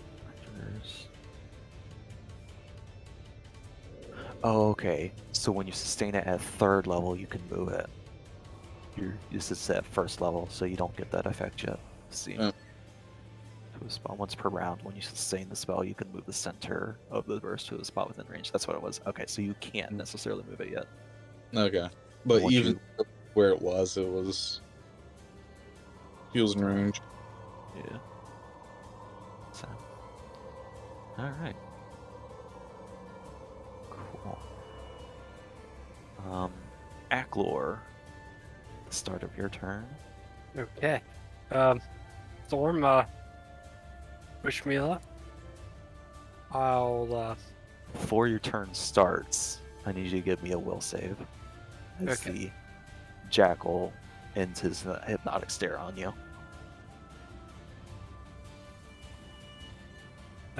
15. 15 will fail to save, so he Oh, removes. Hero point. Okay, 0 point. All right.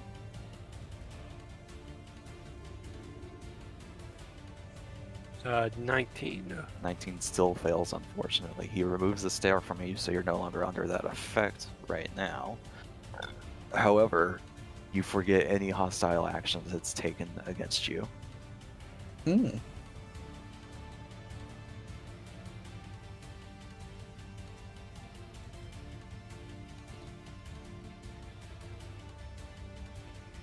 So all you remember right now is having a nice little chat with it.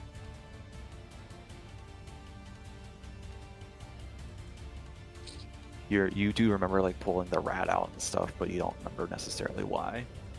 So, Does that mean I'm not raging? Not against it.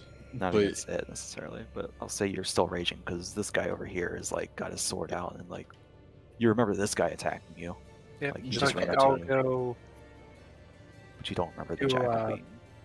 the in charge, go to All right, I9. I know. All right. Give a good old swing. All right. That is 29. That will hit. That will critically hit. Ah, okay. 28. Dear Lord, you. Yeah. Ouch. Fucking wrecked. As Runk goes down, the jackal screams, "No!" One more action. Okay. I guess I'll tell the rat to move forward. Alright. The rat will attempt to move forward around the sand. sand. Yeah, I can get there just fine. I'll tell him to bite the jackal. Alright.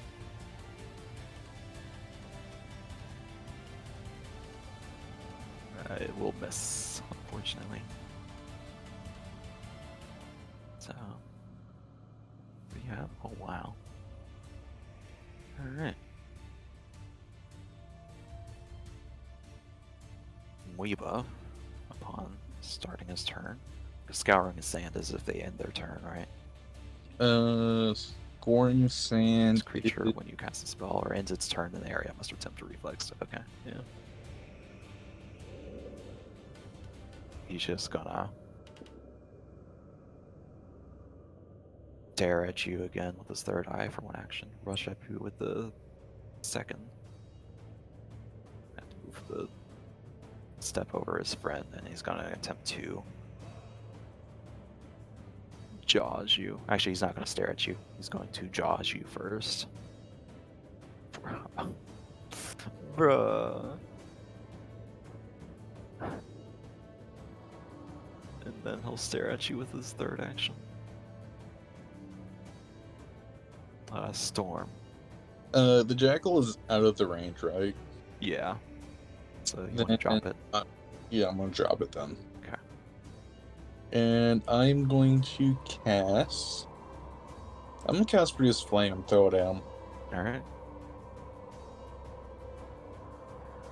28.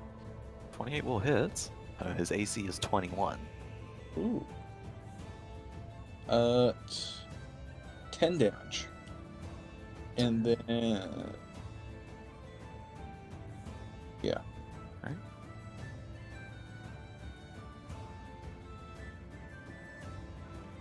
Yeah, because that's on a crit there, so yeah. And that's my turn. It's your turn. Acklor.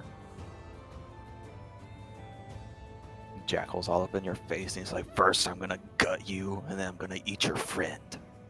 Okay. First thing I'll do is get the rat to go to I7. Alright. Got that flanking. Okay, next one I'll strike down strike him down. Alright, go ahead and roll. 20. 20 will hit, now that his AC is only 19 because flanking.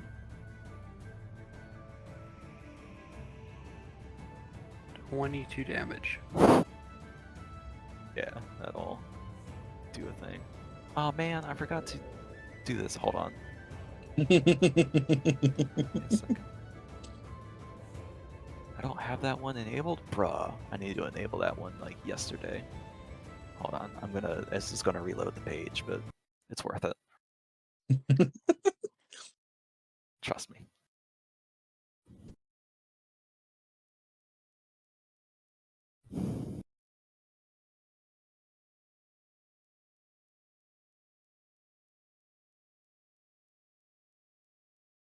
It's like something's missing from here, but what?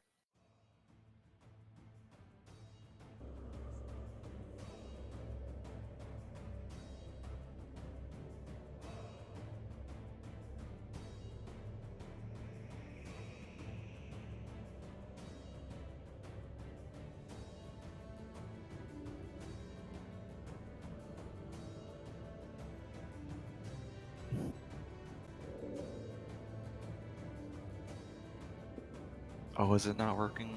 Oh, it's not working because that kills everything else. Alright, well, for anyone on stream view, you see it. I've got a boss bar now, but unfortunately it doesn't work on the one I'm using for you guys. So you have to... it's because I need to... Yeah, so... Anyway.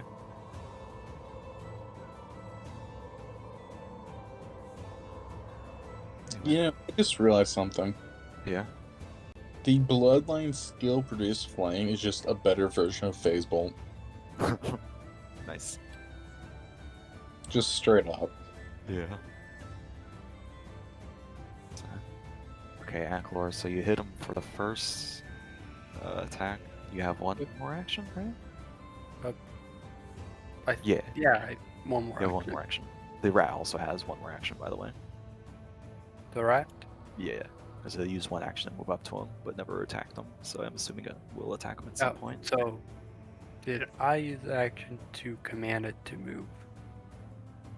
Yeah, you use one action to move it. So when you command it with one action, it gets 2 actions to do something. Oh, okay. So, I'll have him fight the jackal. I figured. Nat 20. Fucking wrecked. Alright, Acklor. One more action from you. Okay, I'll swing at the jackal. Alright. Does it count as a third swing? Counts as a second swing because you only swung once Okay. before. So, Nat 1. Nat 1. Would you like to hero point that? Yes. Do you have a hero point? You still have a hero point, right? You got one back, right? At some point. I think I used it.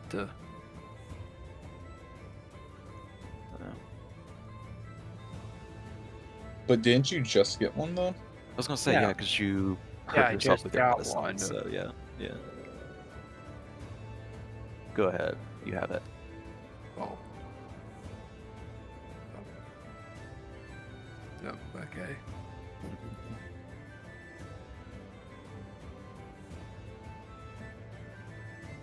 Uh, 24.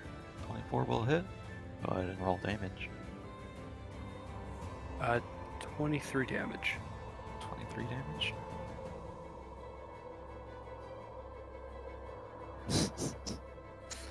Alright.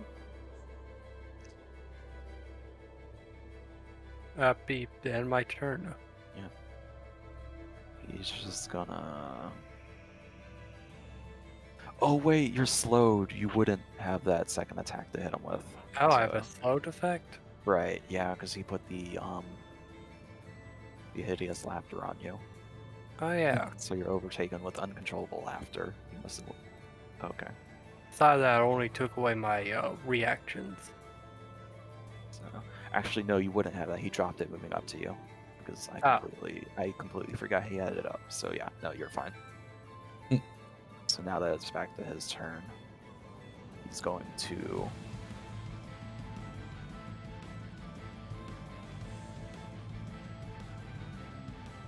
Yeah, he's just gonna chomp on you for now because that's all he can really do at this point.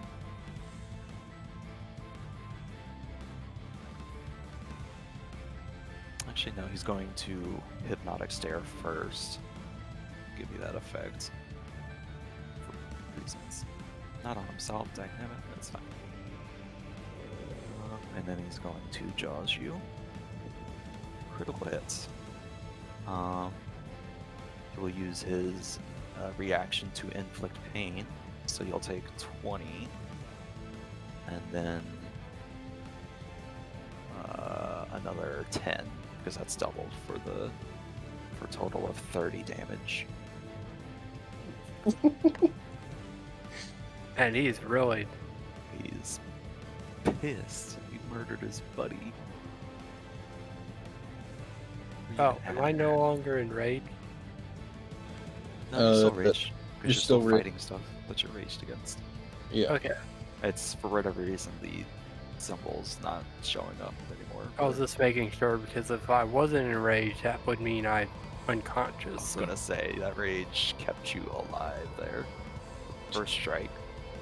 And then third action he's gonna knock you down. So you are now prone.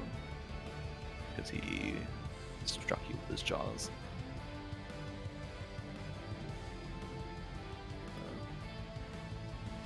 Got the storm.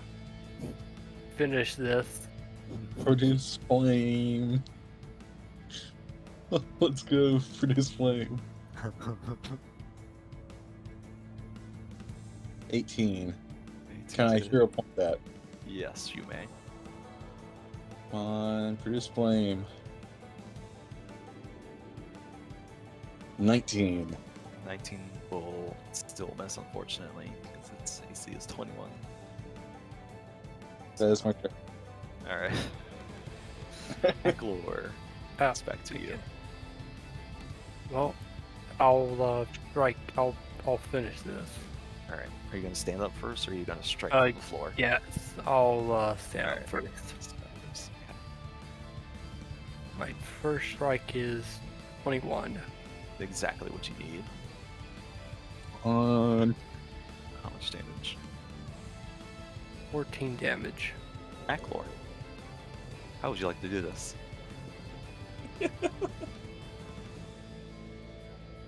Guess I'll just whack-a-mole on the head. Once again, just the same old, just crushing the skulls. Taking names and crushing the skulls.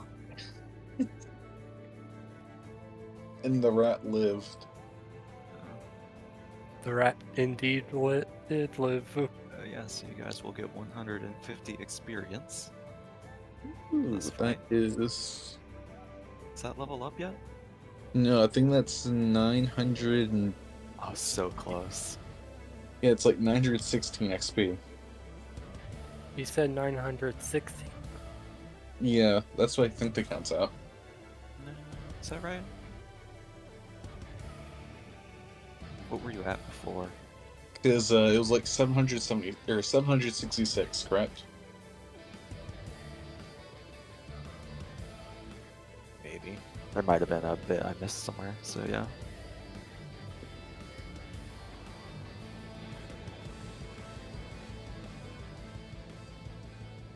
So yeah. You guys finish the fight. We do need to wrap it up here soon, so do you have anything else you guys would like to do in here while you're still here? I'm going to cast healing or grab like a little handful of mud Mm-hmm. or dirt or whatever, and cast healing plaster and start healing Aklor. All right. I'll say for right now. Technically, it hasn't been an hour yet, so you have to wait. So you Okay. still can't treat wounds on him yet. If that's the case, then I'm just gonna 2-action heal then. All right. Classic. I mean, might as well. So, Let's see. That is 12 health. Better than nothing, but you know. Yep. It is 12. better than nothing. yep. Okay. Okay. And then I guess search the room Search the room. All real right. quick. So searching around in here, if you go behind the folding screens after some searching, give me a perception check for both of you. 14. 14. All right. Ackler? Nat 20. So 28. Cool. So you do end up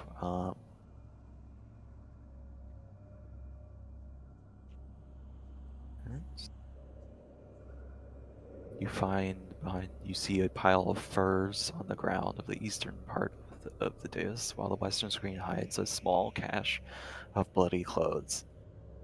You examine this pile and you find the torn and bloodstained garments belonging to the 3 Hestian knights, the size for a human, a halfling, and a dwarf. This is all that remains of Theta, Billard, and Boozy. You can bring these clothes back to Artesia if you wish to confirm the fate of these brave adventurers. I say we probably should. Yeah, Is we the, should. is the sundial in there or no? Yes, so additionally, you do find a pair of lesser healing potions. You find an oil of mending. This works like a healing potion, but it takes 1 minute to apply and restores 10 hit points to 1 non-magical item. I guess you should take at least one of those. Oh, sorry, it works like a potion, not a healing potion. It's an item repairing potion, basically. Yeah. But you do find the 2 lesser healing potions. That is correct. I guess you take at least one of those then, or if you Yep. want to take both of them I'll and rank. use them. I'll grab one and use it here, and you Okay. keep the other. So that's Okay. 2d8 plus 5 for that. In addition, you find 73 gold pieces and 1 silver piece. So it's a lesser healing potion. And what's the money? 73 gold pieces and 1 silver piece. Gotta pull up the calculator now. 73 divided by 2.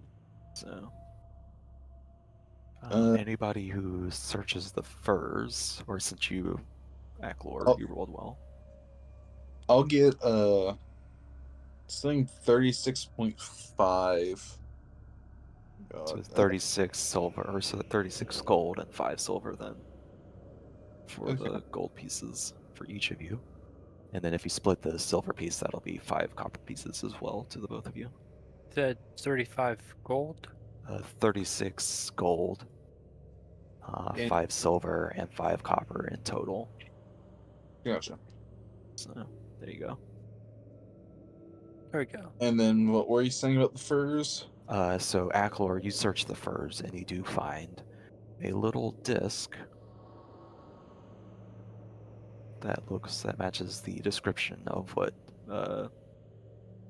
Mandy was sending you after. Yep. I think I found it. The sundial. Well, I'm not sure about you, but this is what we came here for, and yeah, we may have been off a little bit more than what we should have had, but Yeah. we should probably get out of here ASAP. Yep. I don't want. Aklor, is your alignment actually good? Well, it's not bad.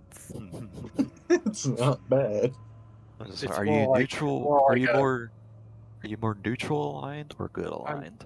I'm chaotic neutral. Okay. Your character sheet or the import for some reason imported it as lawful good. That's why I was asking. Mm. So, all right. So that's that. So yeah. So you pick up the wheel. You were saying something, Alex, before I so rudely Yeah, interrupted. we should probably get out of here in case there's more people that are wanting to try to come in here. So. And besides, we got everything that, you know, Yeah, got so everything we need. Yep. So. as much as I'd like to explore the rest of the place, we kind of don't have the manpower for that. Yep, it's failed. All right. So you guys go ahead and you leave quickly and quietly. You exit, and you notice that once you're leaving the location, the nightmare terrain does not seem to affect you anymore. Regardless of the temporary disruption you put upon it earlier. You return to Ortesia. I'll go ahead and change the scene over so it's more proper.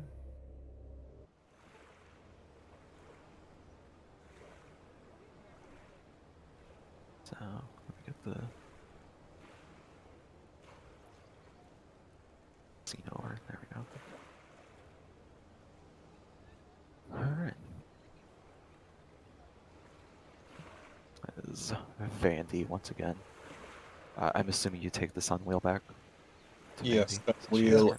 and yeah. Alright, so you do return it to Vandy. I guess we're once we get there and like stuff, we're gonna like start describing like while we happened while we were there, and Right. I'm gonna bring out the owl bear beak Nice. because as far as because judging by how the state of the owl bears, they probably didn't make it past the owl bears. Yeah, you get the from what you gathered with what you found, the owlbears were probably where they ended up before when things went south. So yeah, do you give her the beak or are you just showing it to her? I'll give her the beak. Okay, yeah, she'll take it and she'll kind of nod quietly. Um, did you also grab? I guess you grabbed the clothes too. I did mention that. Yeah, So actually, the clothes. so so yeah, well, if this is all that was left of them, then we'll use these to give them their proper burial rights and see to it that they're properly honored for what they were able to accomplish when they could. So, yeah, she's overjoyed to see you, relieved. She bounces excitedly on her toes once you show her the sun wheel.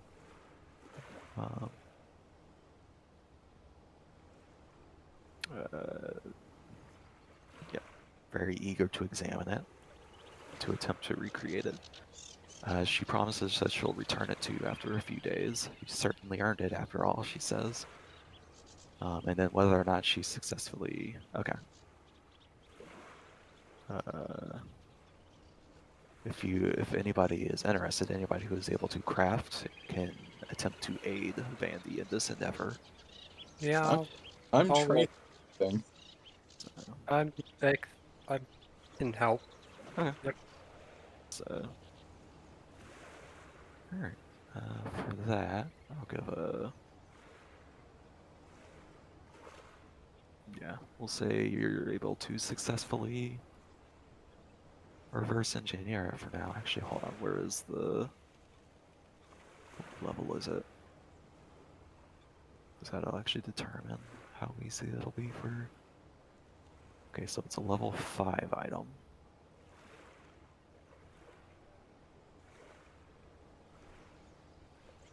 So give me yeah, just roll me a craft an item check, or roll me a crafting check. Can I aid? Yes, you may aid on this if you would like. So do I just roll a crafting check? Roll. Yeah, roll a crafting check as well.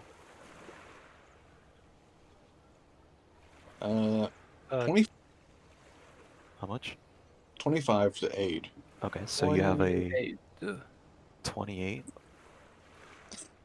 plus the 2. Okay, so plus the 28 is just normally a success for a level 5 item. But because the plus 2 from age is a 30, which makes it a crit success. Let's go. Nice. So, and you're an expert in crafting, you said, Yeah. Waffles? An expert. So 1 gold piece. This thing is worth 150. So Okay. you'll be able to reverse engineer this in half the time, actually, that it would normally take you on this particular check. All right. Cool.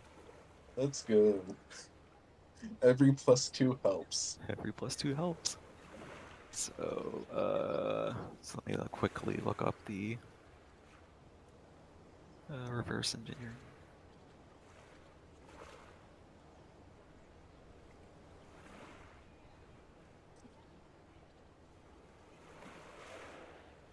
Reverse engineer. All right, it's part of regular crafting. Preparing craft. Identify. Let's see. Craft the item. Okay. Formula. Okay, this is to get a formula, not more than to get an item. Okay, so formula.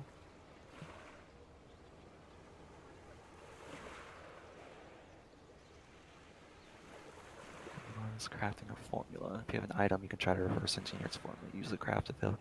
It takes the same amount of time as creating the item from a formula would. You first disassemble the item after the base downtime. You attempt a crafting check against the same DC it would take to craft the item. If you succeed, you craft the formula at its full price, and you can keep working to reduce the prices no matter. Level 5 is 8 gold pieces, so you'll have a formula after a week's work. Okay. So we'll count this as part of your downtime then. So it'll take you 8 days, rather, not a week. So a week and a day, basically. Okay. You Sounds good. can keep working. So you first do the base. Takes the same amount of time as crafting. First, attempt a crafting check again. So you craft the formula at its full price. And keep working to reduce the prices. Oh, okay. I see. So you don't spend anything initially, and if you, after 4 days, okay, so you have the option to craft the formula. So you, okay, yeah, after 8 days, you get the formula. Now that you have the formula, you can also copy that as well. So you both have the formula. Fandy will be happy enough with the formula because I mean she can make more of these as needed. She gives you the original item. Oh, so we both have the formula? Is The what you said? items say disassembled parts are worth half its price in raw materials and can't be reassembled unless you successfully reverse engineer the formula. Oh, okay. So now if you want to recreate the Sunwell, you'll have to do another crafting check again to recreate it. If you would like. Did you say that both of us have the Sunwheel as formulas, or? Yeah, you can easily copy the formula. It's not hard to copy a formula once you have that Okay. available. So I'll give me the Sunwheel formula. Yep. And then Ackler, you have that, and then Vandy will take a copy as well. She'll leave you with the rest of the items for you to. She'll leave you with the materials that you have left. You can attempt to use these materials to reassemble with another crafting check from scratch. You can use the disassembled parts as the necessary raw materials. Yeah. So if you want to give me another crafting check with an aid from Storm, you can do that. So roll another aid check. Yeah. 17. 22. 22 is a success, which will put it at 19. Which is unfortunately a failure, so you could use the either keep working on this, so you'll spend 4 days initially trying to recreate it, which will fail. So you can either attempt to retry the check again, spending another 4 days to set it up, or you're gonna only be able to craft 2 silver pieces worth of the item per day. Considering you need 75 gold pieces to craft the rest again, that's gonna be a really long crafting.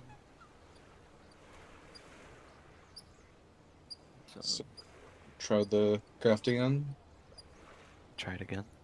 I'm guessing. Waffles. Sure. Okay. So give So me another aid check. another aid check.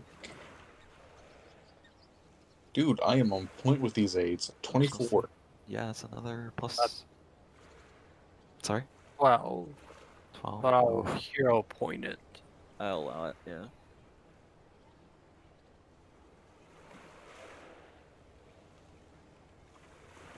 26. 26? Alright. Wow. So 28 total. Correction, by the way. Correction on aid. On a success, it's a +1, not +2. On a crit success, it's +2, but I'll let you have it for that first one. So Okay. 26, so that'll be your normal success. So, let's see, 8 and another 8. So, okay, so for each day after the initial, so this is going to be 8 days working on this initially. So every day you spend working on it now will earn you, will knock off 1 gold off the 75 gold you'll need to finish crafting the item. So I'll let you decide that, and I can say you can work on that in the background. You don't have to like finish it in one like sweeping timeline. You can like work on it one day and then leave it and then come back like a day later or something and work on it again. Okay. So we'll say you're crafting this in the background for now. And then I'll figure all that out. So that'll be both you guys' downtime then. Is just working on this and then helping Vandy with D doing that. And that will finish out our episode for the day. Do we get any XP for clearing the quest? You guys get to level 5 after this. Yes. Yo. Just say that. I'll use milestone from here on out. I think it's just Easier.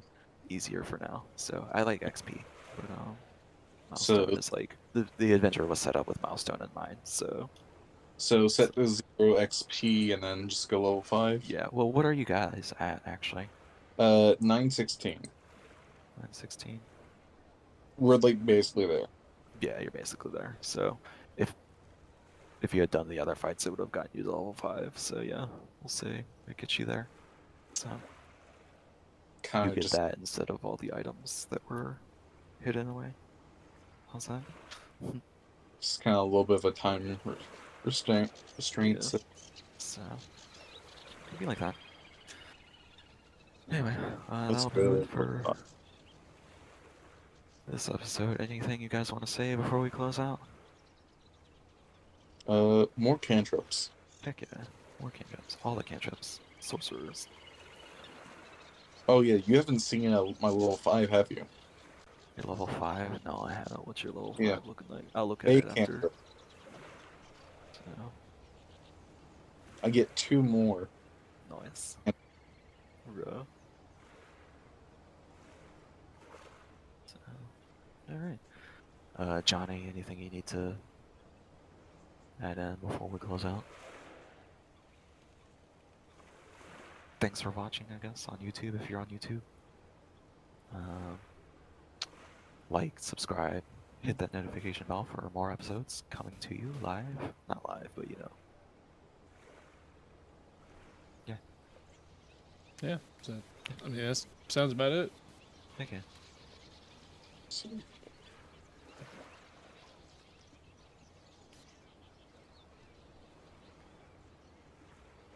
Nice.